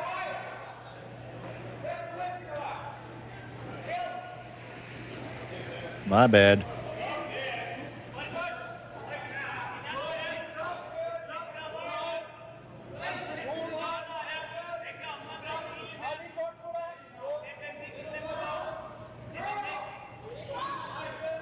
Thank you to everyone who's watching. If you haven't yet, give us a thumbs up on the stream. We really appreciate it. If you haven't subscribed to Curling Zone, be one of the 35,000 intelligent people who do so.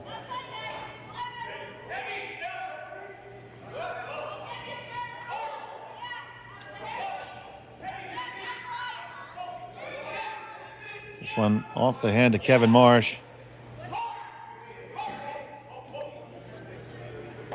Gonna push it undercover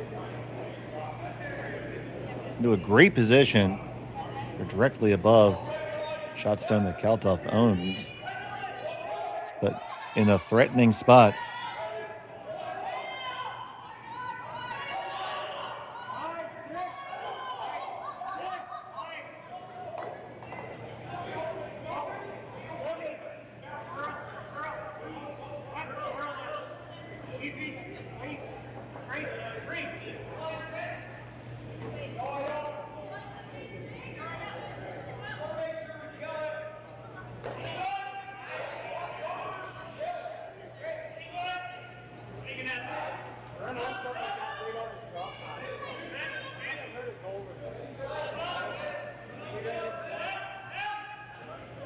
So here's the second from Jacobson.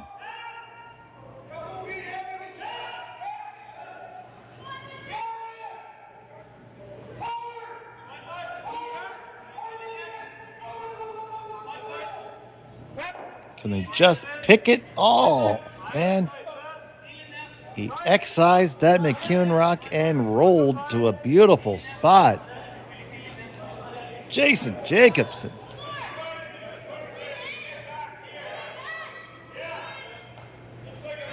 Man, see what happens when I don't pump him up before a shot?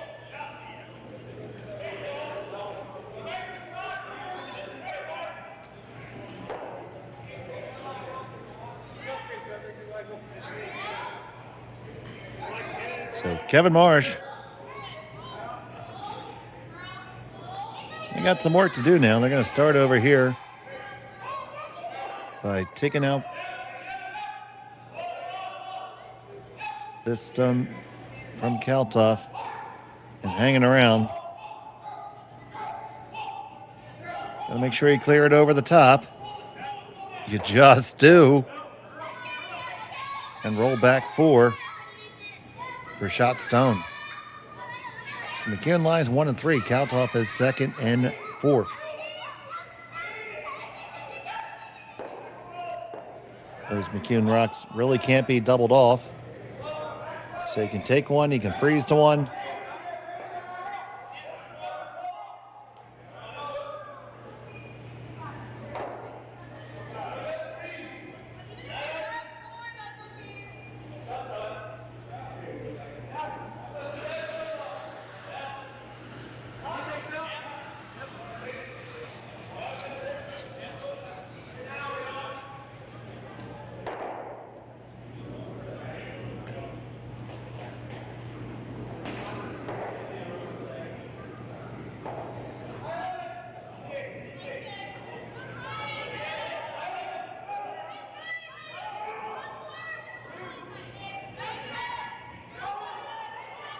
This one is hot. They're not even laying a stick to. Ooh. Took a little bit of a turn there. Might be enough.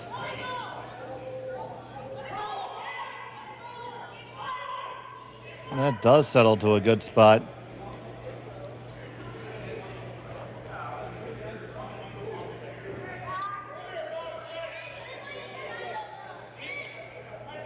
So Mike eyeing up the double. It's a way to sit two.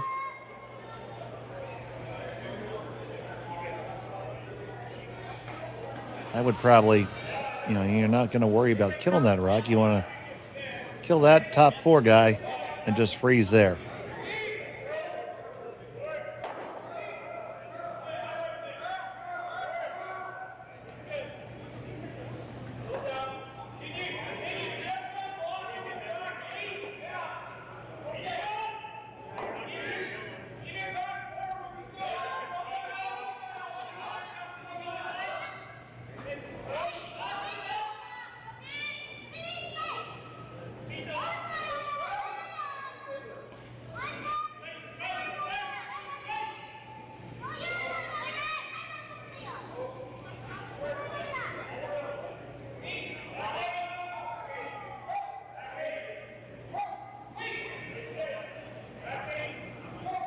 So Colton Flash.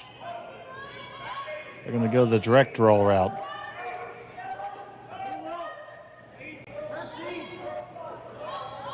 It's a good shot if it settles there. Just stick, just stick. Colton Flash, very nice stone. Well managed by the Marshes.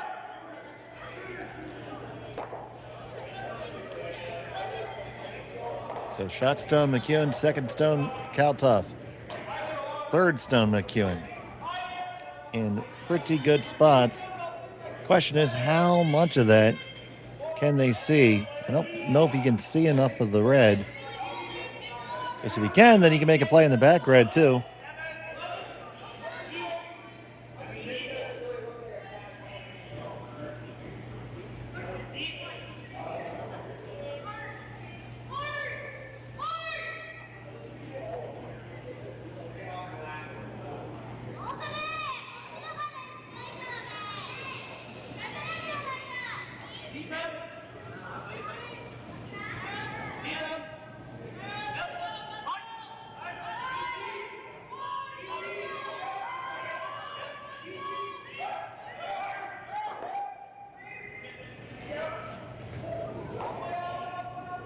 Oh, man down on the other sheet.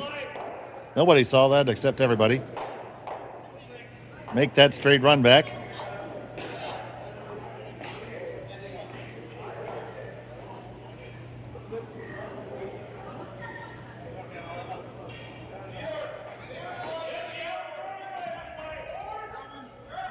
That was a good one, too.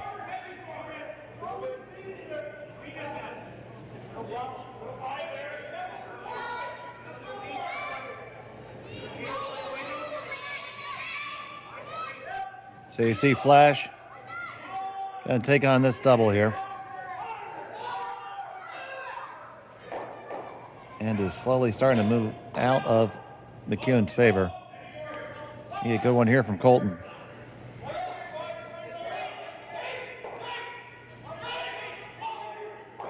It's gonna curl an awful lot. They make the double, they roll under, cover to boot. Great spot, great manage. Just a great shot. Colton Flash and squad. Take a look at that result again.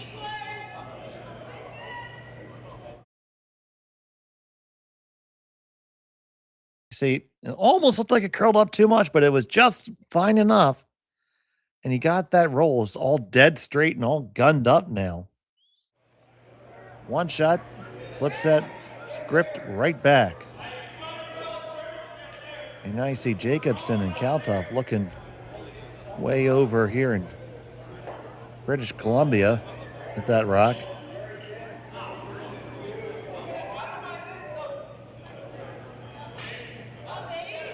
It's a tough ass to angle that in.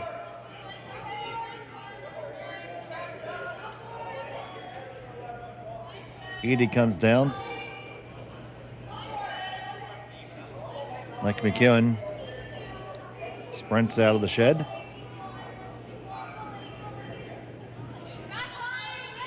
Takes advantage of the brief interlude.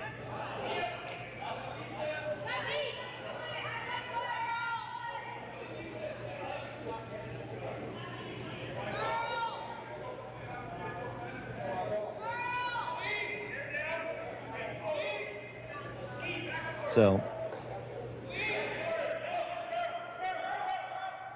you want to see there be less red. I mean, that's for sure, right? If you're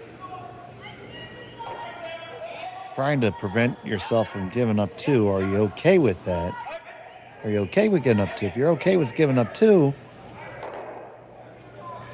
there's a couple of things you can do. I mean, you can just pick off one of these reds. If you fire hard on the nose, you can probably remove at least one of the McEwen rocks.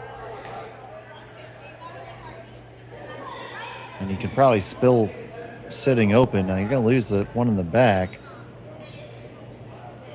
Man, that was such a great shot by Flash.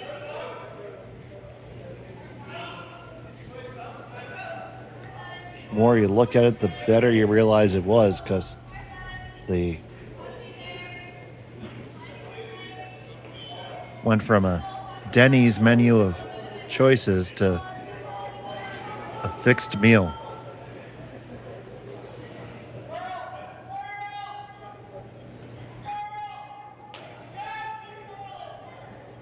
Kalthoff is just going to pick the top one off.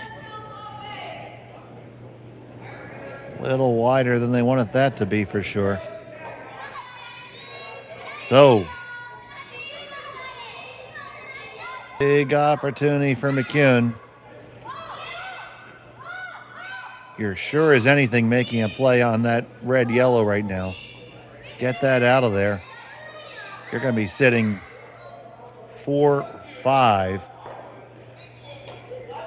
For my money, hit the outside edge of yours into it. That way you can spin the shooter a little bit over. You spin your shooter over into the open, say, into the 8-foot on the other side. And then Kalthoff is going to have to make a choice of where he's going to go to try to get out of it. If he tries to freeze to what you have left there, you'll always have the run back of the stone that is right in front of Flash.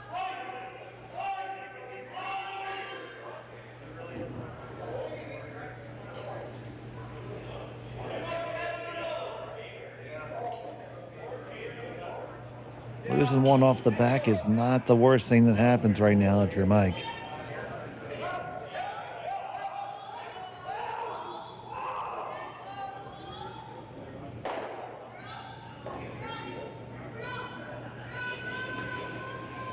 Real chance to walk away with 3, but you have to make sure you walk away with 2.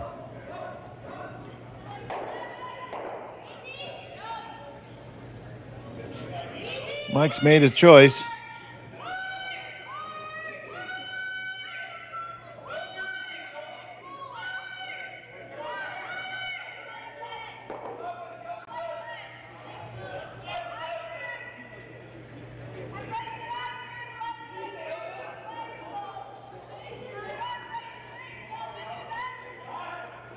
Big shot here in the 6th. It's that one lonely yellow. And Mike's going to try to pop out.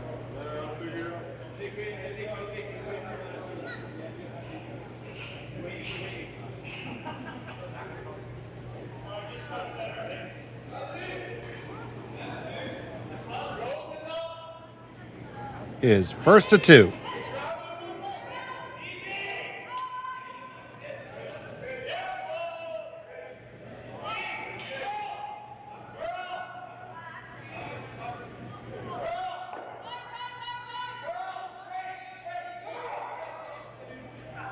Coming on down, he pops it back. They lie 1, 2, and 3. Always knew you were coming in contact with that one in the back.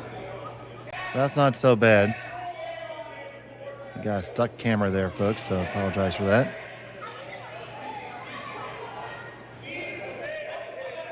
There we go. We'll give you the view from the other side. From the warm room perspective. Yeah, we're all good warm room skips. What do we do here?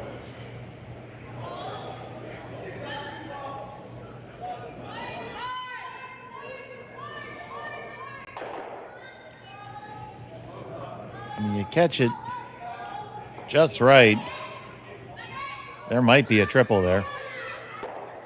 You want to at least make the double.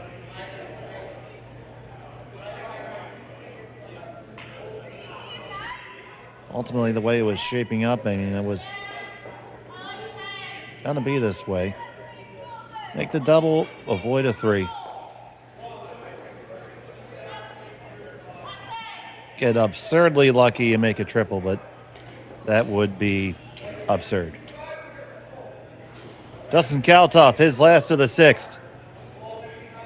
Looking to fire him out there. On the carve.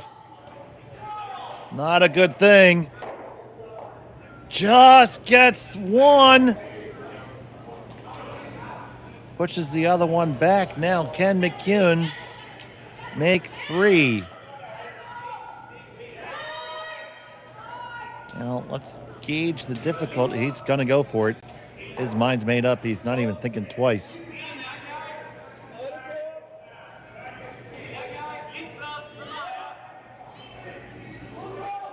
So you got to hit this, just say an inch and a half to the right of nose.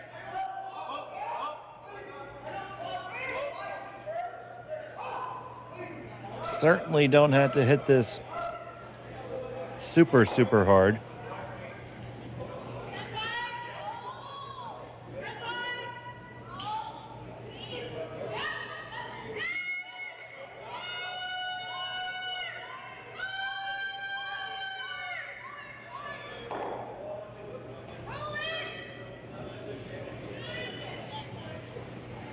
Big shot here. Mike McEwen, he has one in his pocket, trying to make it look like three. Final stone of end number 6. Flash with a heavy clean. Off and on. It's coming over nicely. Now a few hits on the carve. Oh, it's not curling up enough. Does it go too far? Oh my goodness, it does. From a draw for 2 to a push for 3 to only 1. Take a look at this. They were watching it. They thought they had it. Still kept on going straight. Then, oh my God, we got a curl. And it never got there enough. And opportunity flushed down the drain there. All tied up. 4-4 is the score. We'll be back after this. Welcome to the RockShop.net, the official store for the Grand Slam of curling.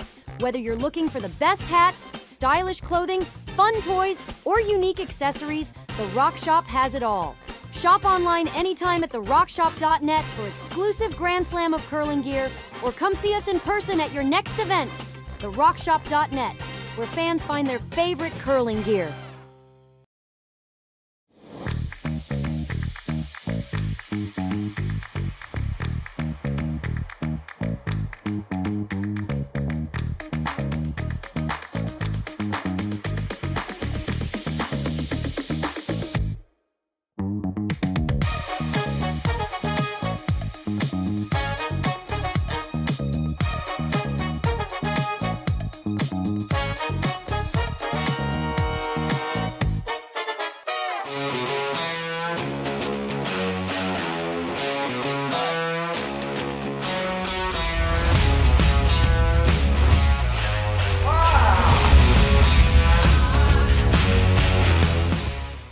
Developed over a decade in collaboration with the finest ice makers this side of the Atlantic, the Pebblehead PB5 is nothing short of a triumph of sophistication and craftsmanship. Weighing less than half its lumbering copper predecessors, yet boasting tenfold their durability, the PB5 delivers perfect, consistent ice, time after time. The PB5 by Pebbleheads.com, the apex of ice-making ingenuity for the roaring game. Welcome back. 7th end here in Swift Current. Let's take one more look at just where that didn't go right. Hate to pile on, but it was such a golden opportunity for McEwen.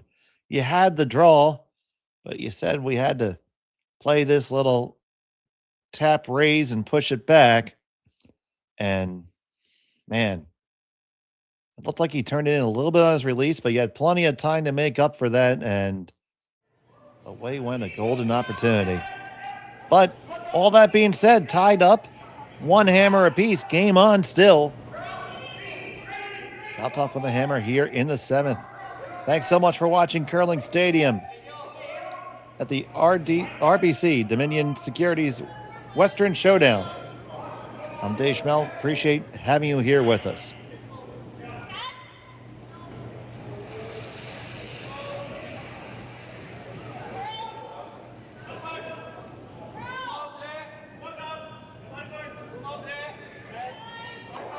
See the center guard up for McEwen. It is touching that center line.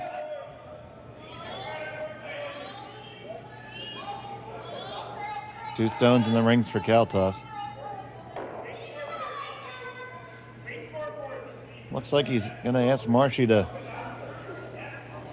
pick this out of the way. Going to have to pay attention to that center guard, because it is certainly on the center line.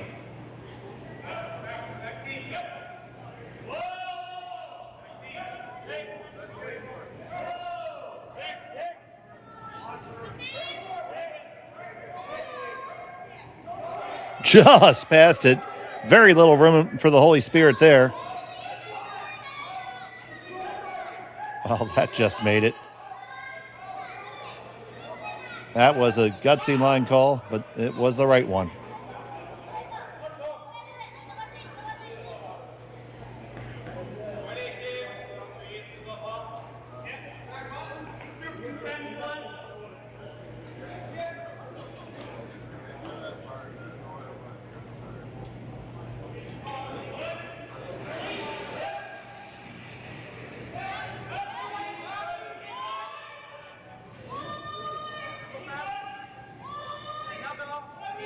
So here's Jacobson.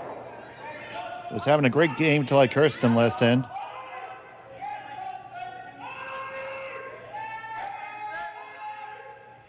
He's going to try the straight run back. Run, run, run. Up 2 McEwen stones there.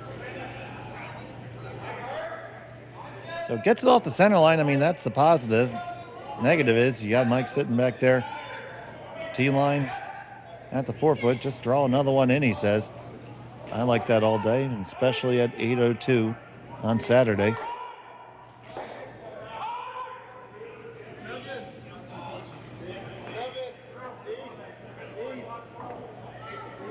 Colton's going to have a consult here. And as we have a little consultation, I'm going to get you the scores.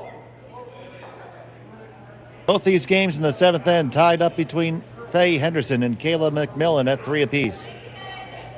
It is Serena Gray Withers with a 3-2 lead over Fujisawa Satsuki.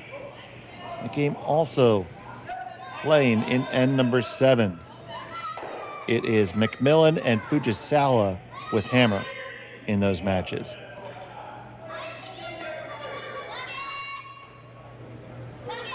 On the men's side, Kevin Cooey took 2 and 6 to take a 5-4 lead over Magnus Ramfeld.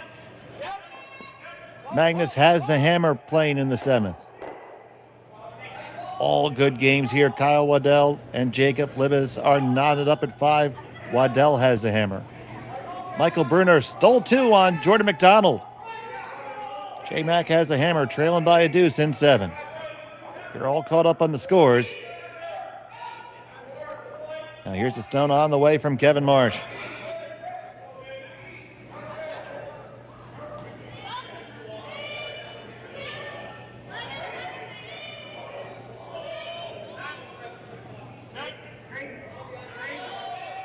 That's pretty good.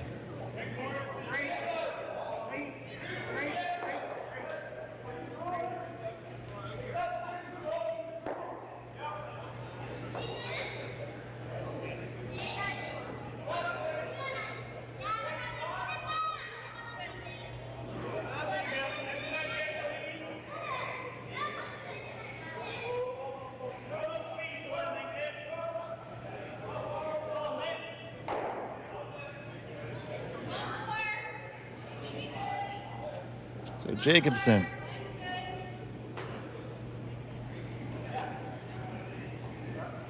Gonna play the long run.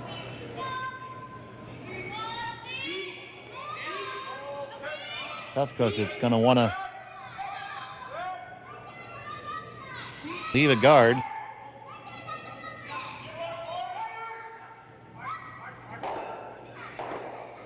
Going to get it. Get the one on the side. Kiss the other one on the way by. And leave one on the side for a cup of coffee.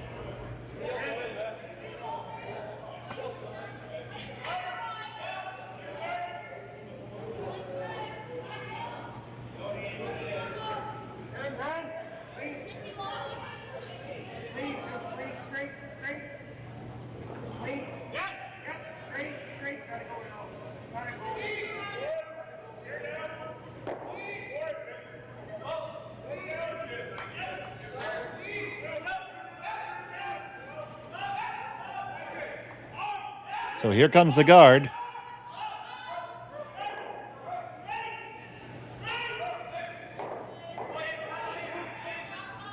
Needs to get a little bit further over to be more guardy. That last little corkscrew really helped it.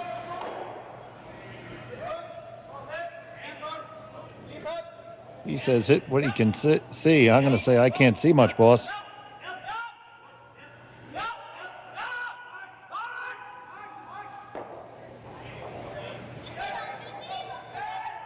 Tall order for height here.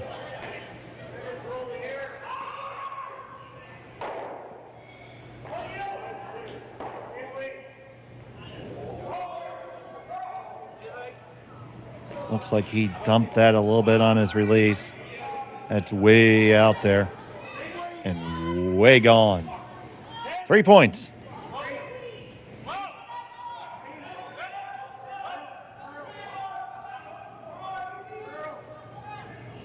Just gave a little shove on the release.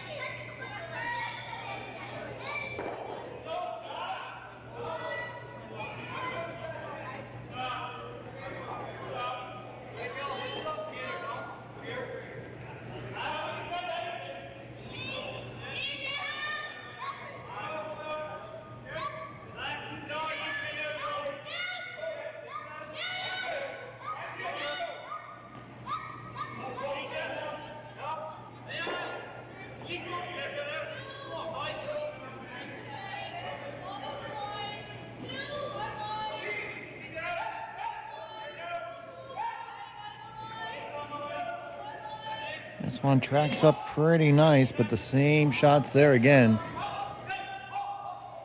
But gonna give it another shot.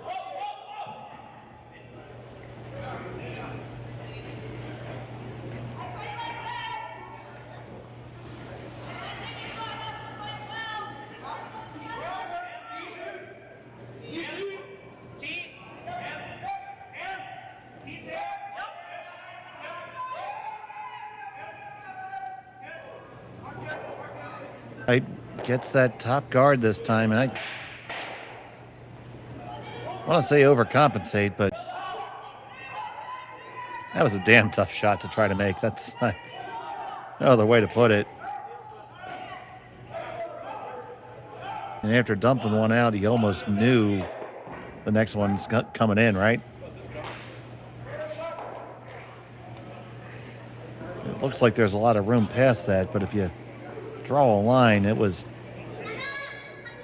probably had a path to travel on the width of the line that you draw.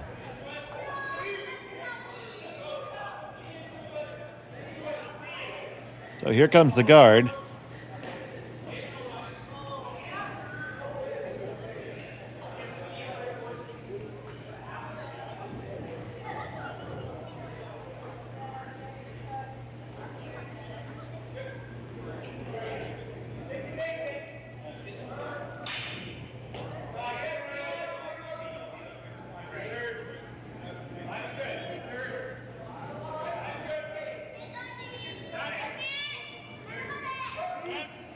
McEwen. Marsh took a look in the rearview mirror to make sure he was lined up right.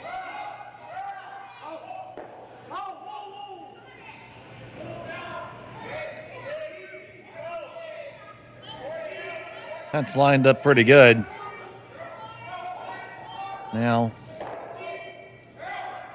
If you're Kalthoff, are you ever tempted to play flat off your own? I mean, it seems like a good way to jam them off.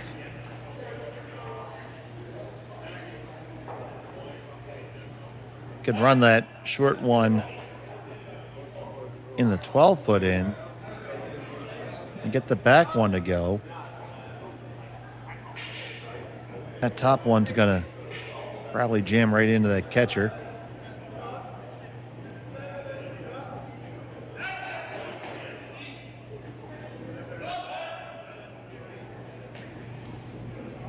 You could just throw a draw around to the lid right now. Draw for shot stone. McEwen's going to have to run after it.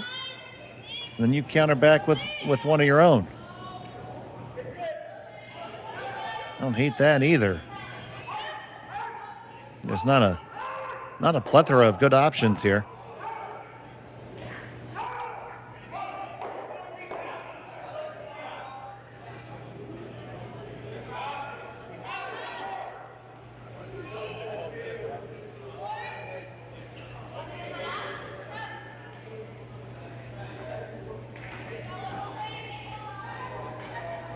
So what are we settling on here?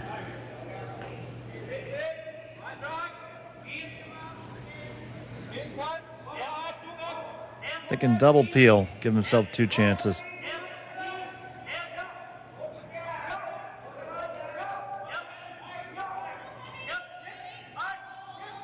And honestly, if he does that, I think McEwen chooses to guard the draw. But we'll see.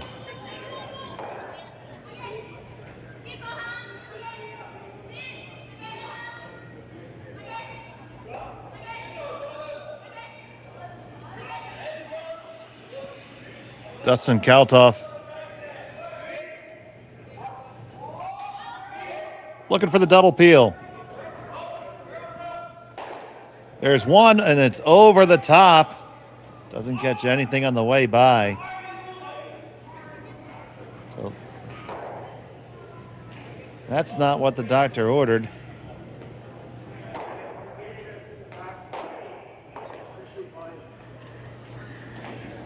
So if you're McEwen here, do you just lop another one on there and sit 3? I think you do. I don't know if they're ever getting shot rock out of it. You're very concerned about that yellow rock. You can always just kill it. Sit 5. There's worse things to do than to have your opponent forced to 1 facing 5 in the 7th, and you have the hammer coming back.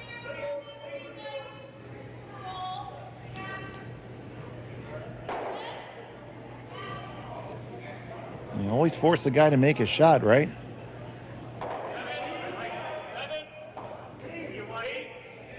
It's a really tough draw. Just threw that peel shot. Haven't really thrown a draw down the out-turn side. Oh, maybe since the Bush administration.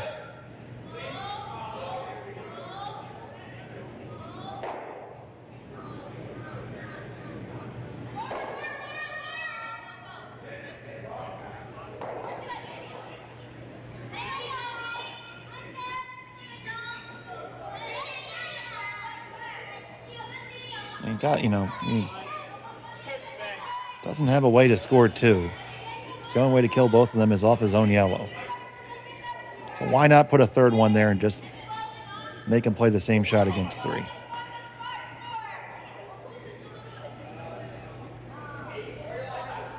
But I'm just a simple man.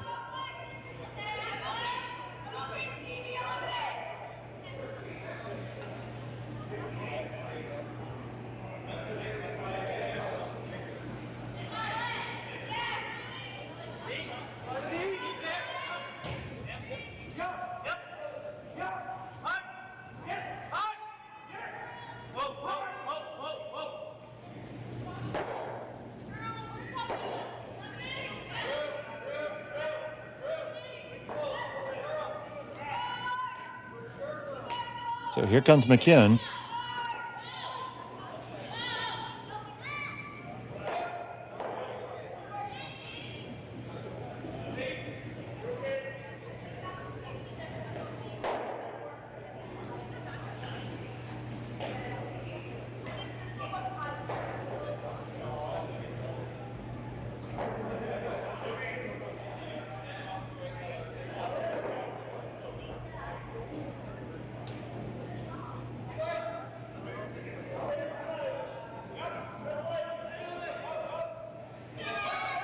Final stone for Mike McEwen, 7th end.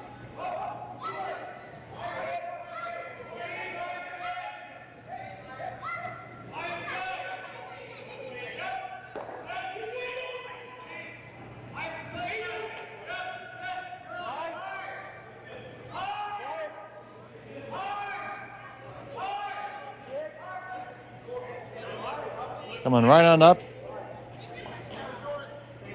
Okay, we'll soon be proven whether I had half a clue or not.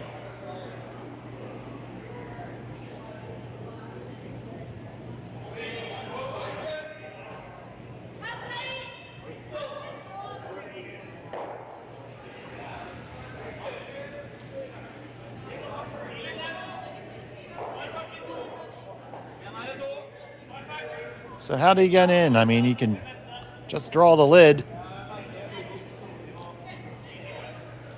Really seems like the shot you should throw. All these hit variations seem extremely difficult. Not saying the draw is easy. Like I said, it's been a long time since we've thrown it. Edie set his piece. He's going back the other end.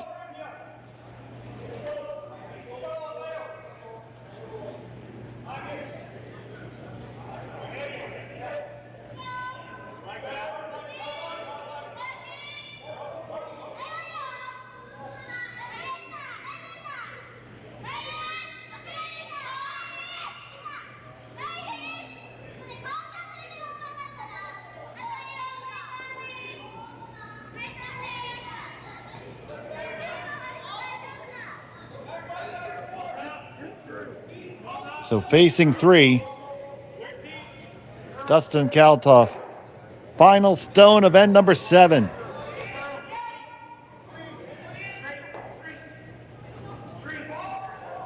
Needs to end up on the button somehow. Going to just try to trickle up and on. That's going to be a steal of 2 for McEwen. He's going to take a 6-4 lead. Wait for him to kick it off, but I think it's 2 all day.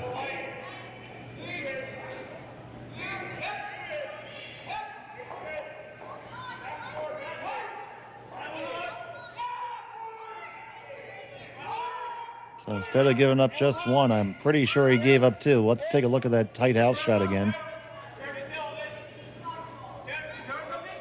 That's red. There it is. 6-4 lead for McEwen. Kalthoff has a hammer in 8 when we come back. Hey Mark, you ready for this game tonight? Yeah, I'm excited, man. Cupsy, what are you doing over there? Don't worry, boys. Was just on AztecSafety.com, took a fire extinguisher safety course. Paul, I'm putting out the fires from now on. Woo!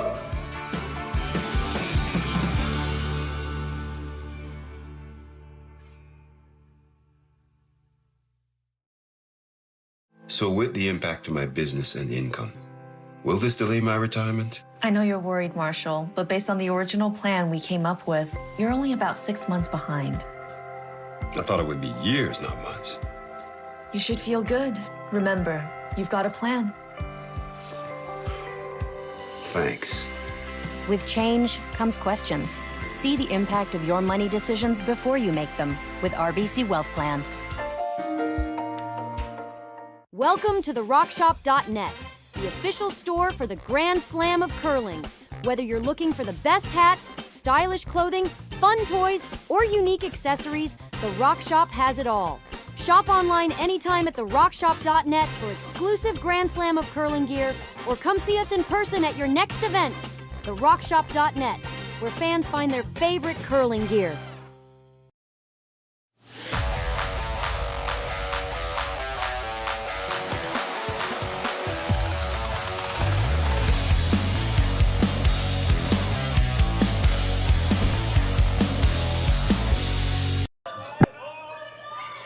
Welcome back to Swift Current. 8th inning of action.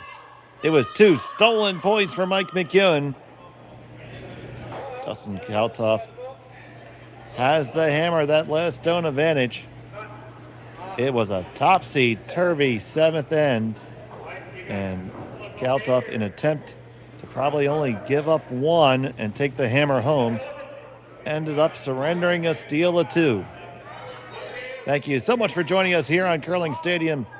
I'm Dave Schmel. Thank you for joining us. If you haven't subscribed to Curling Zone, please do. Doesn't cost you anything. Be one of the 35,000 intelligent curling fans and others who have subscribed. So see those first 2 in the rings. Kalthoff has to put that other guard up right now. Taking a look. McEwen has a 2-rock lead. They're playing end number 8. 6-4 over there. It was a stolen point for McEwen. A blank 7th has Waddell and Libis tied up playing the 8th. Waddell has hammer. Bruner, 6-5 lead with hammer in the final end. On the women's side, Faye Henderson trails by 2, has hammer. McMillan with the lead. And still playing the 7th is Gray Withers and Fujisawa. Gray Withers with the 1-stone lead, Fujisawa with last stone.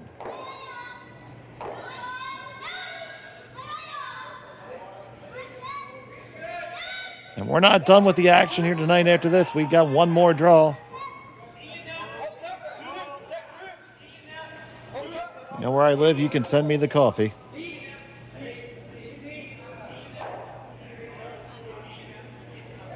This one's tracking on down, tracking on down, tracking on in. They're lined up beautifully vertically.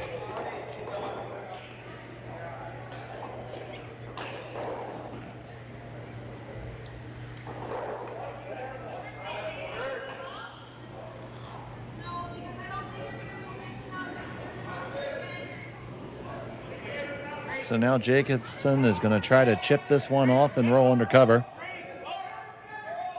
I think it's a little bit of a spicy meatball here.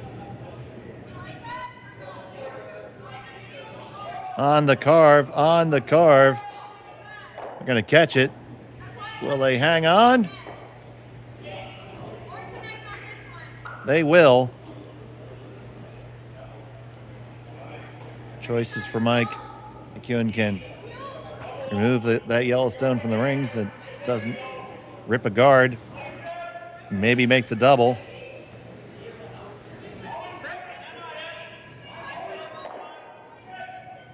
Or throw a guard.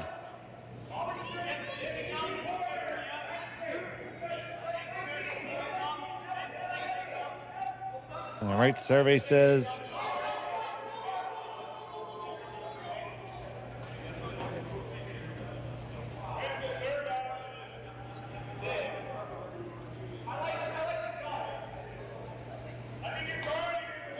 we asked 4 curlers this question. The top 3 answers are on the board. What's the best shot right now?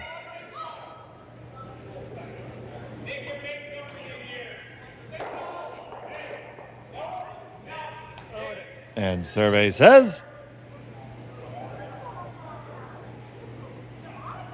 rip the guard.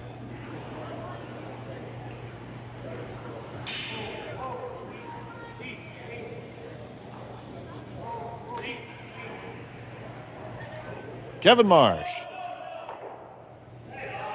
Oh boy, this has got a long way to go. Oh. That's not what you're looking for right there.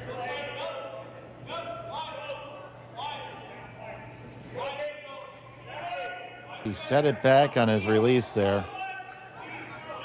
Never really had an honest chance.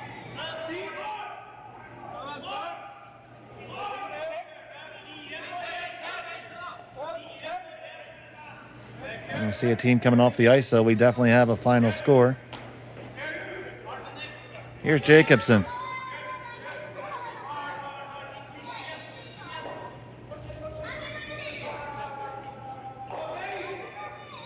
Going to try to draw underneath that guard while it's still there.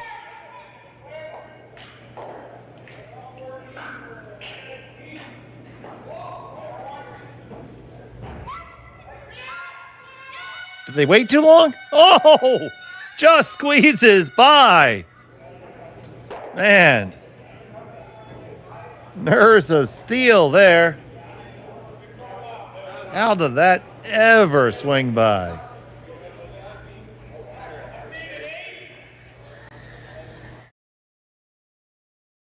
Take another look at how close this is.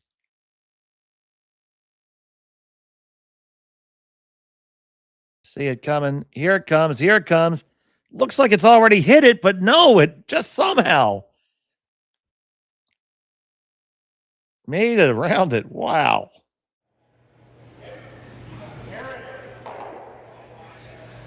In the meantime, it was peeled and rolled to the center. But very importantly, Kalthoff has a chance to sit 3 in the rings right now if he were to so choose.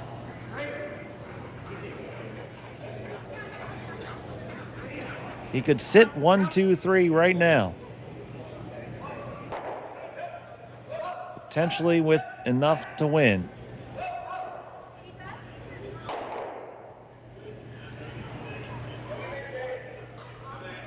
Question is, do you need another setup shot now? That's a tough question to ask. I love attacking that shot stone now and just taking that little scudge of a roll. Get underneath either of them. You can roll underneath the corner guard. You got no doubles. And McEwen's going to be chasing the rest of the way.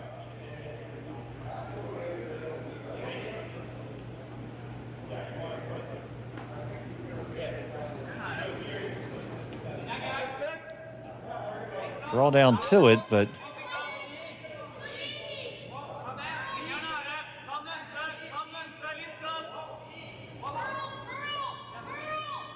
I think a hit and a big roll to the side is the way to go. Your path to victory.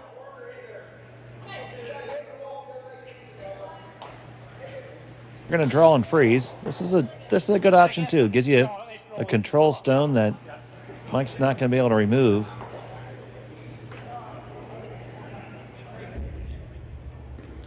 Only problem is you're giving McEwen a chance to hide another one someplace.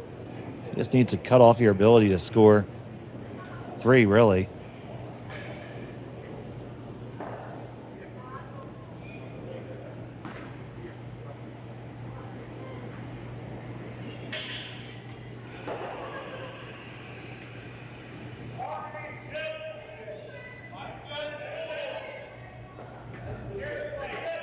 On the way from height.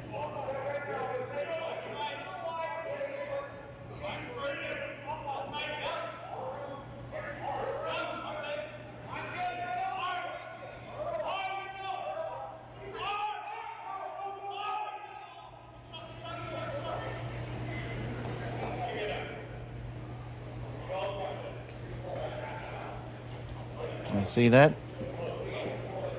Leaves a makeable double. And, you know, Mike can start looking at math now.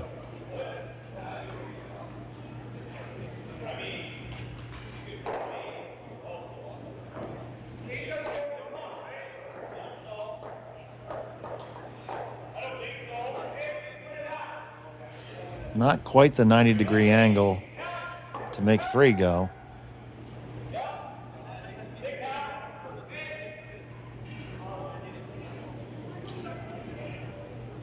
Can make this double.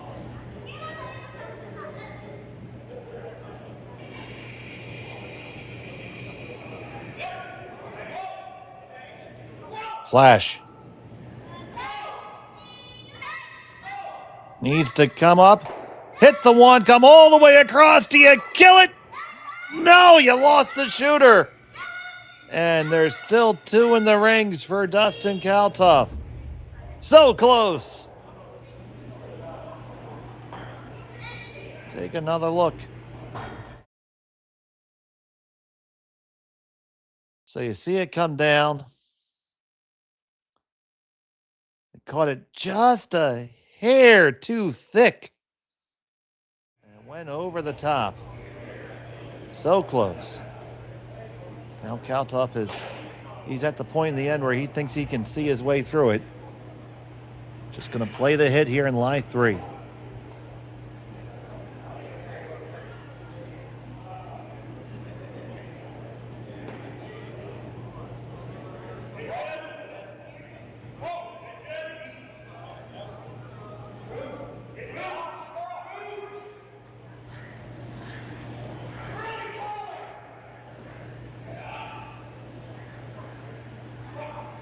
There's the hit, there's the stick.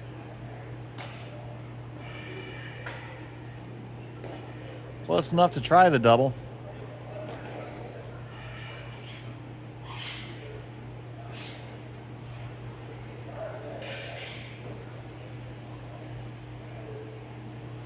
You make it where Mike's rock's going to end up. Kalthoff should be able to preserve a deuce no matter what, I would think. Famous last words, I understand. But first things first, McEwen needs to make this one.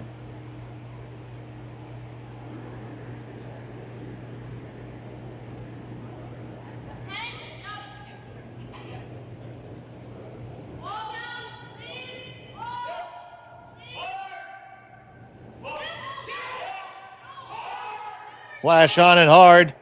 Gets the one, just taps it over.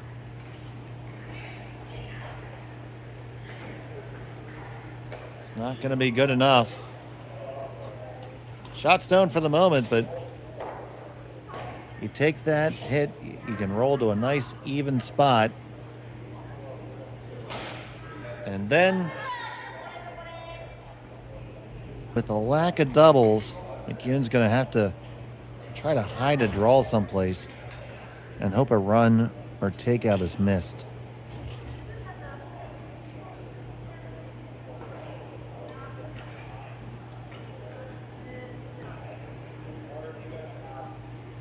So Dustin's talking this through with Jacobson.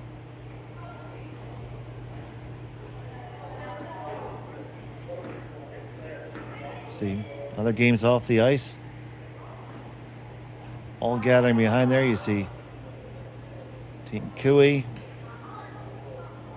You see Mosaner towering above everybody.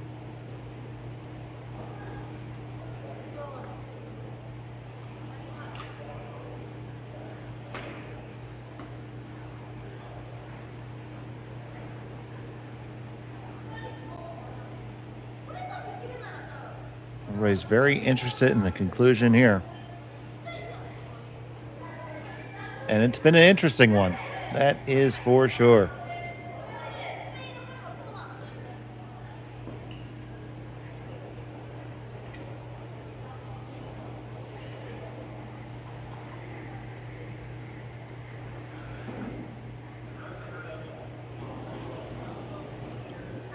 Dustin Kalthoff is first to 2 here in the 8th.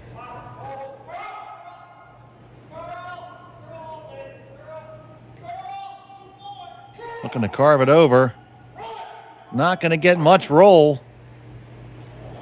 Got very little roll at all. Another chance for McEwen to make a double.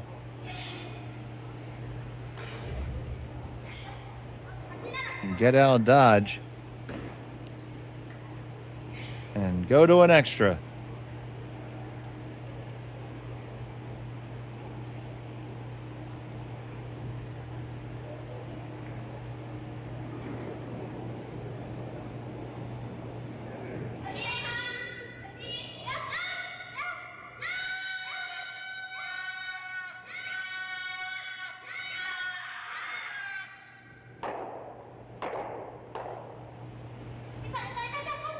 Mike McEwen.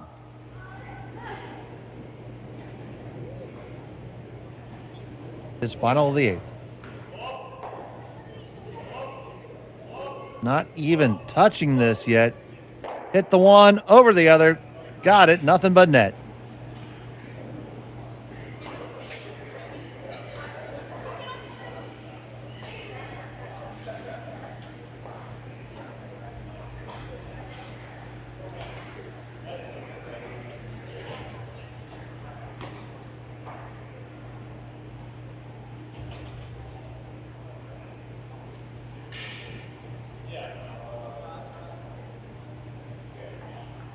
So now to get the tie and go to an extra,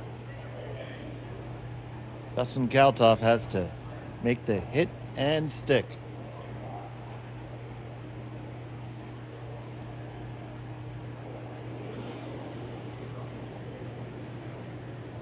Height and Needy on the brush.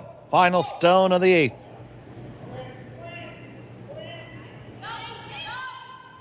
Coming down with a very controlled weight. Very heavy clean. Everything seems to be just fine because it is. And we're going to have bonus curling here in Swift Current. Shove him back the other way and throw him down to the glass. We'll be right back.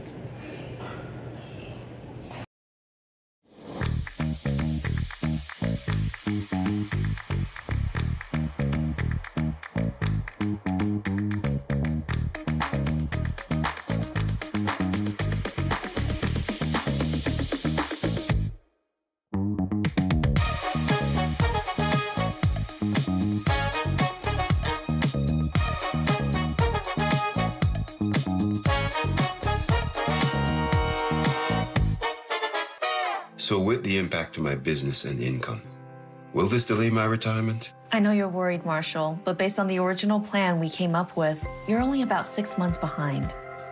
I thought it would be years, not months. You should feel good. Remember, you've got a plan. Thanks. With change comes questions. See the impact of your money decisions before you make them with RBC Wealth Plan.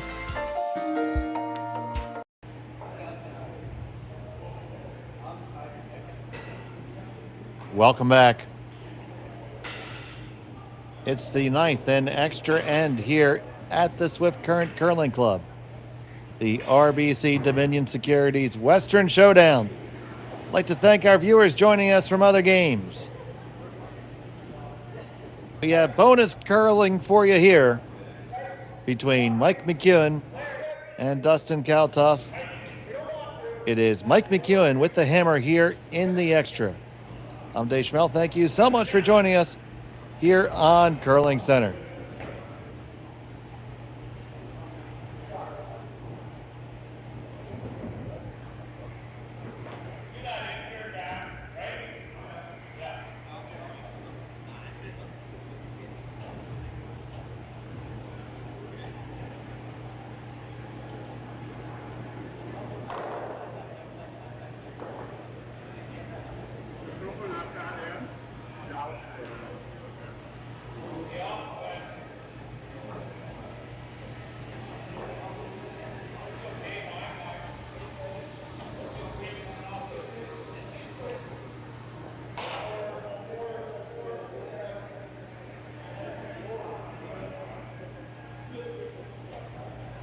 Center guard goes up for Kalthoff. And we're underway. McEwen has one in.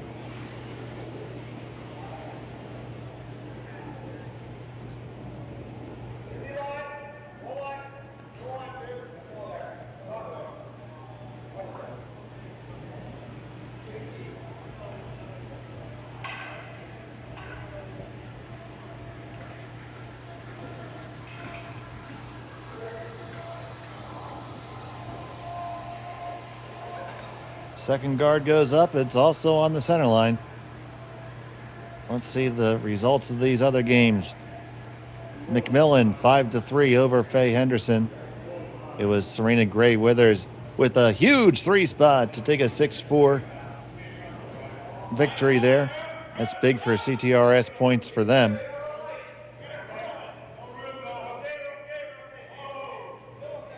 Kevin Cooey 6-4 over Ransfell. Kyle Waddell got a single in the 8th to take a 6-5 win. And Michael Bruner, 7-5 over Jordan McDonald. There were 6, and now there is just 1 game remaining. And the assembled masses of the Swift Current Curling Club have but one focus this match here.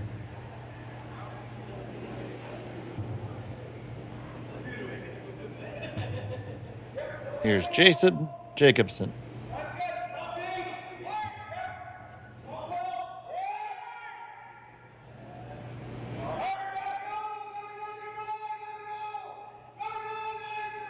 Gonna have to hustle to get this one around, hustle to get it around. Oh, what a scrub.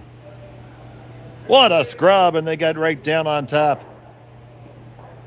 Still 1-2 for McEwen. Great team shot there.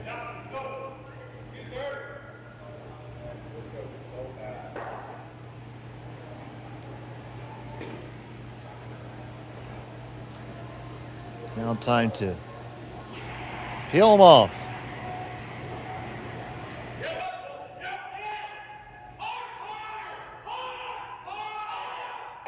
One, two.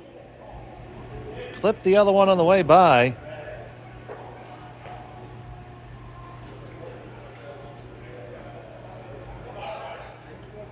So Kalthoff, I think he has to throw another guard here, but the problem is you see those 2 McEwen stones lined up and frozen. You have to address them, but you have to wait at the same time. So how long?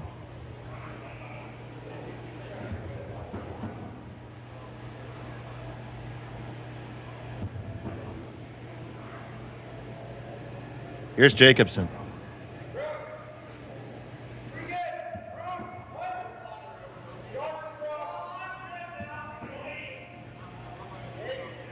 He is throwing the guard. Boy, he's going to have to carry this one. Got to drag it. Pick it up if you have to. Distract somebody and kick it. Oh, what a scrub.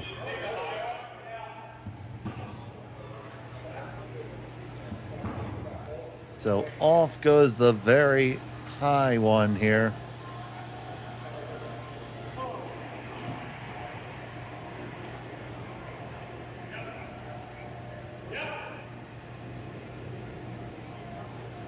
Marshy makes that one go away.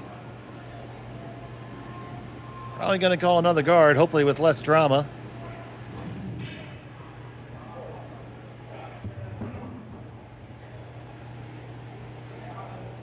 Where do you start to make a play in now? One thing you could do right now is just kind of chunk that in there. Just a little bit, like, you know, maybe back line-ish weight. Release the back one a little bit. You still want to stay frozen to the stone you hit, so you want to make true contact. You're a couple shots away from putting your counter in. You can't wait too long. You wait too long, well, eventually you're going to run out of time.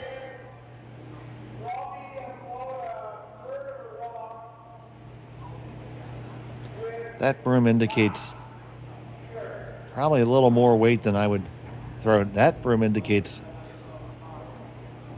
I think of what is a more sensible weight. It's probably about hack weight ice.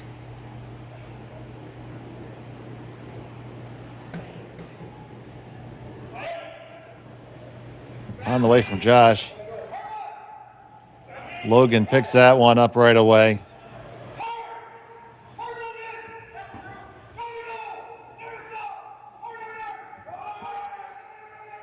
Gonna hold it there. Oh, this is gonna be nice. That's pretty much exactly what you wanted. Got him gunned up. You have access. At the same time, come around on the out turn and freeze in that one in the back. That's something you can freeze onto later. I'm leaving that one there as long as I can too. So we make this peel. Flash says, see you later. Ooh. A little bonus on the way by. Catches the 1 in the 8-foot. Now you see the setup here. If you could walk one down, you put it right there. The issue is, I don't know if there's enough finish to do it.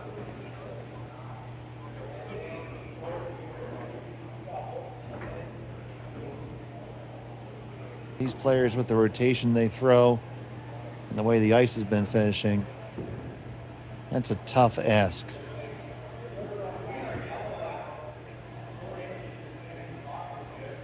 One crazy way to get there would be to throw a bullet at your own and flat roll over. You can get there that way. But if you could ever just throw that with perfect draw weight, wait as long as you can, let it put on that turn signal, and then shove it into the other lane. That's your bingo shot, and you can defend that like it's the Alamo.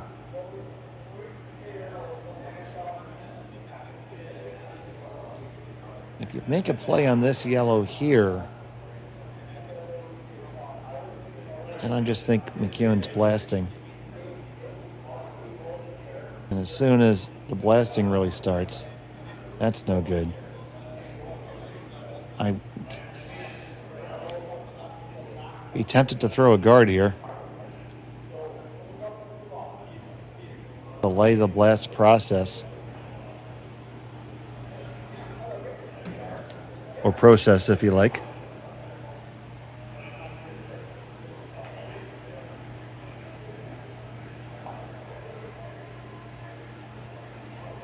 Looks like we're going to draw freeze another one in there.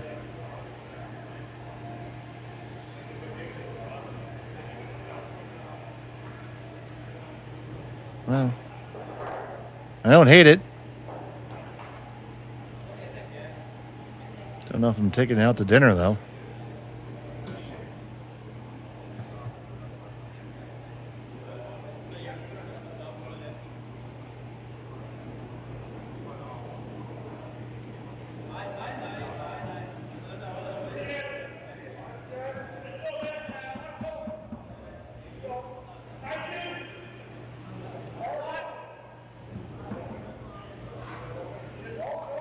Okay, so they left it with the guard.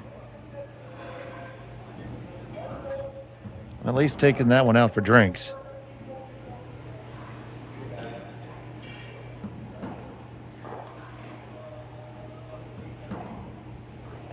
It's got to go away.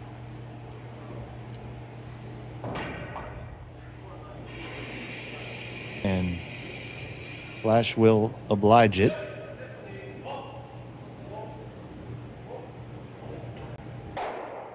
Doink. 2 more for the compost pile.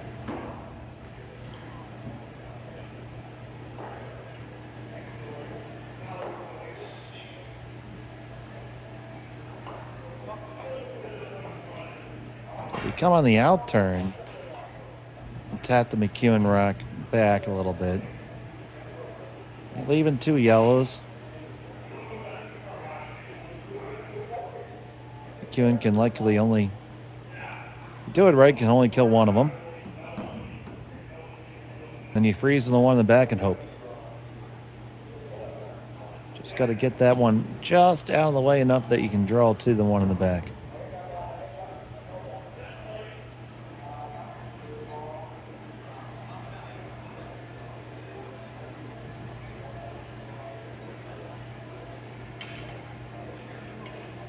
Well, that was quite the broom measuring process.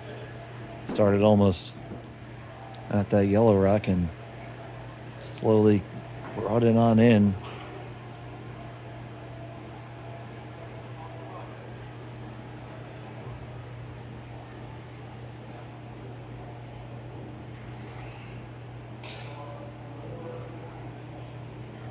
Big shot for Dustin here.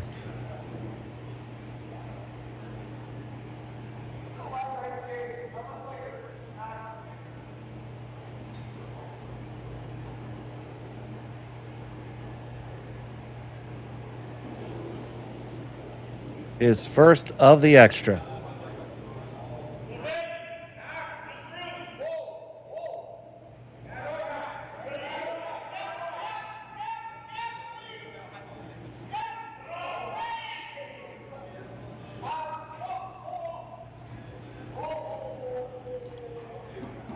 That over curled on him.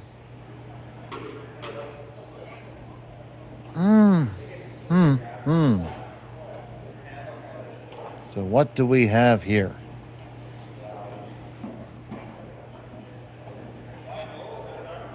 McEwen lies shot and second, doesn't matter. Only matters who's shot. That Yellowstone of Kalthoff is a terrible threat.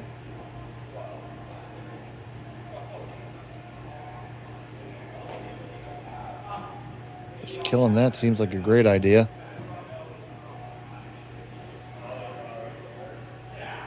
And you want to roll in a little bit so you can't play off of the shooter.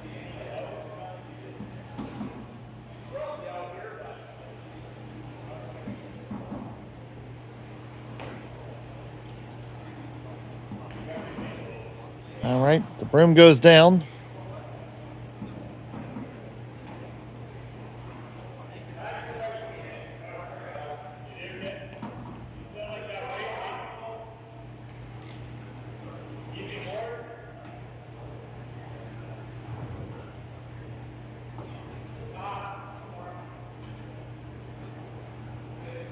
Now taking the other turn.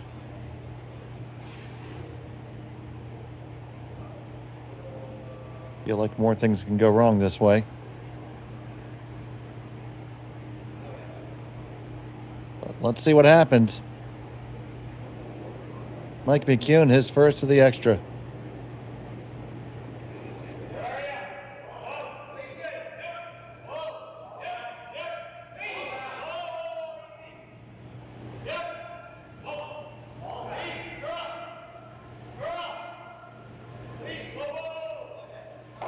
Hits the nose. All right. There it is. Draw the side of the button. That was probably always what it was going to be. Mike made that shot well. Also looking at the not so peel weight flat rollover. If you make this, you get to a better spot.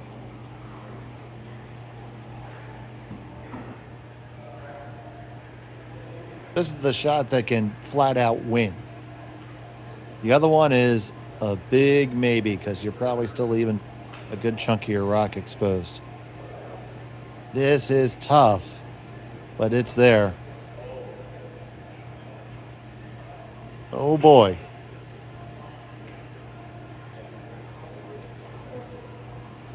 So probably throwing this, in the 6 range to get that flat of a roll. Dustin Kalthoff.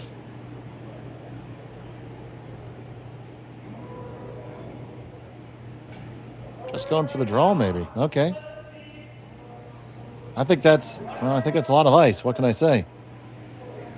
It's too much ice.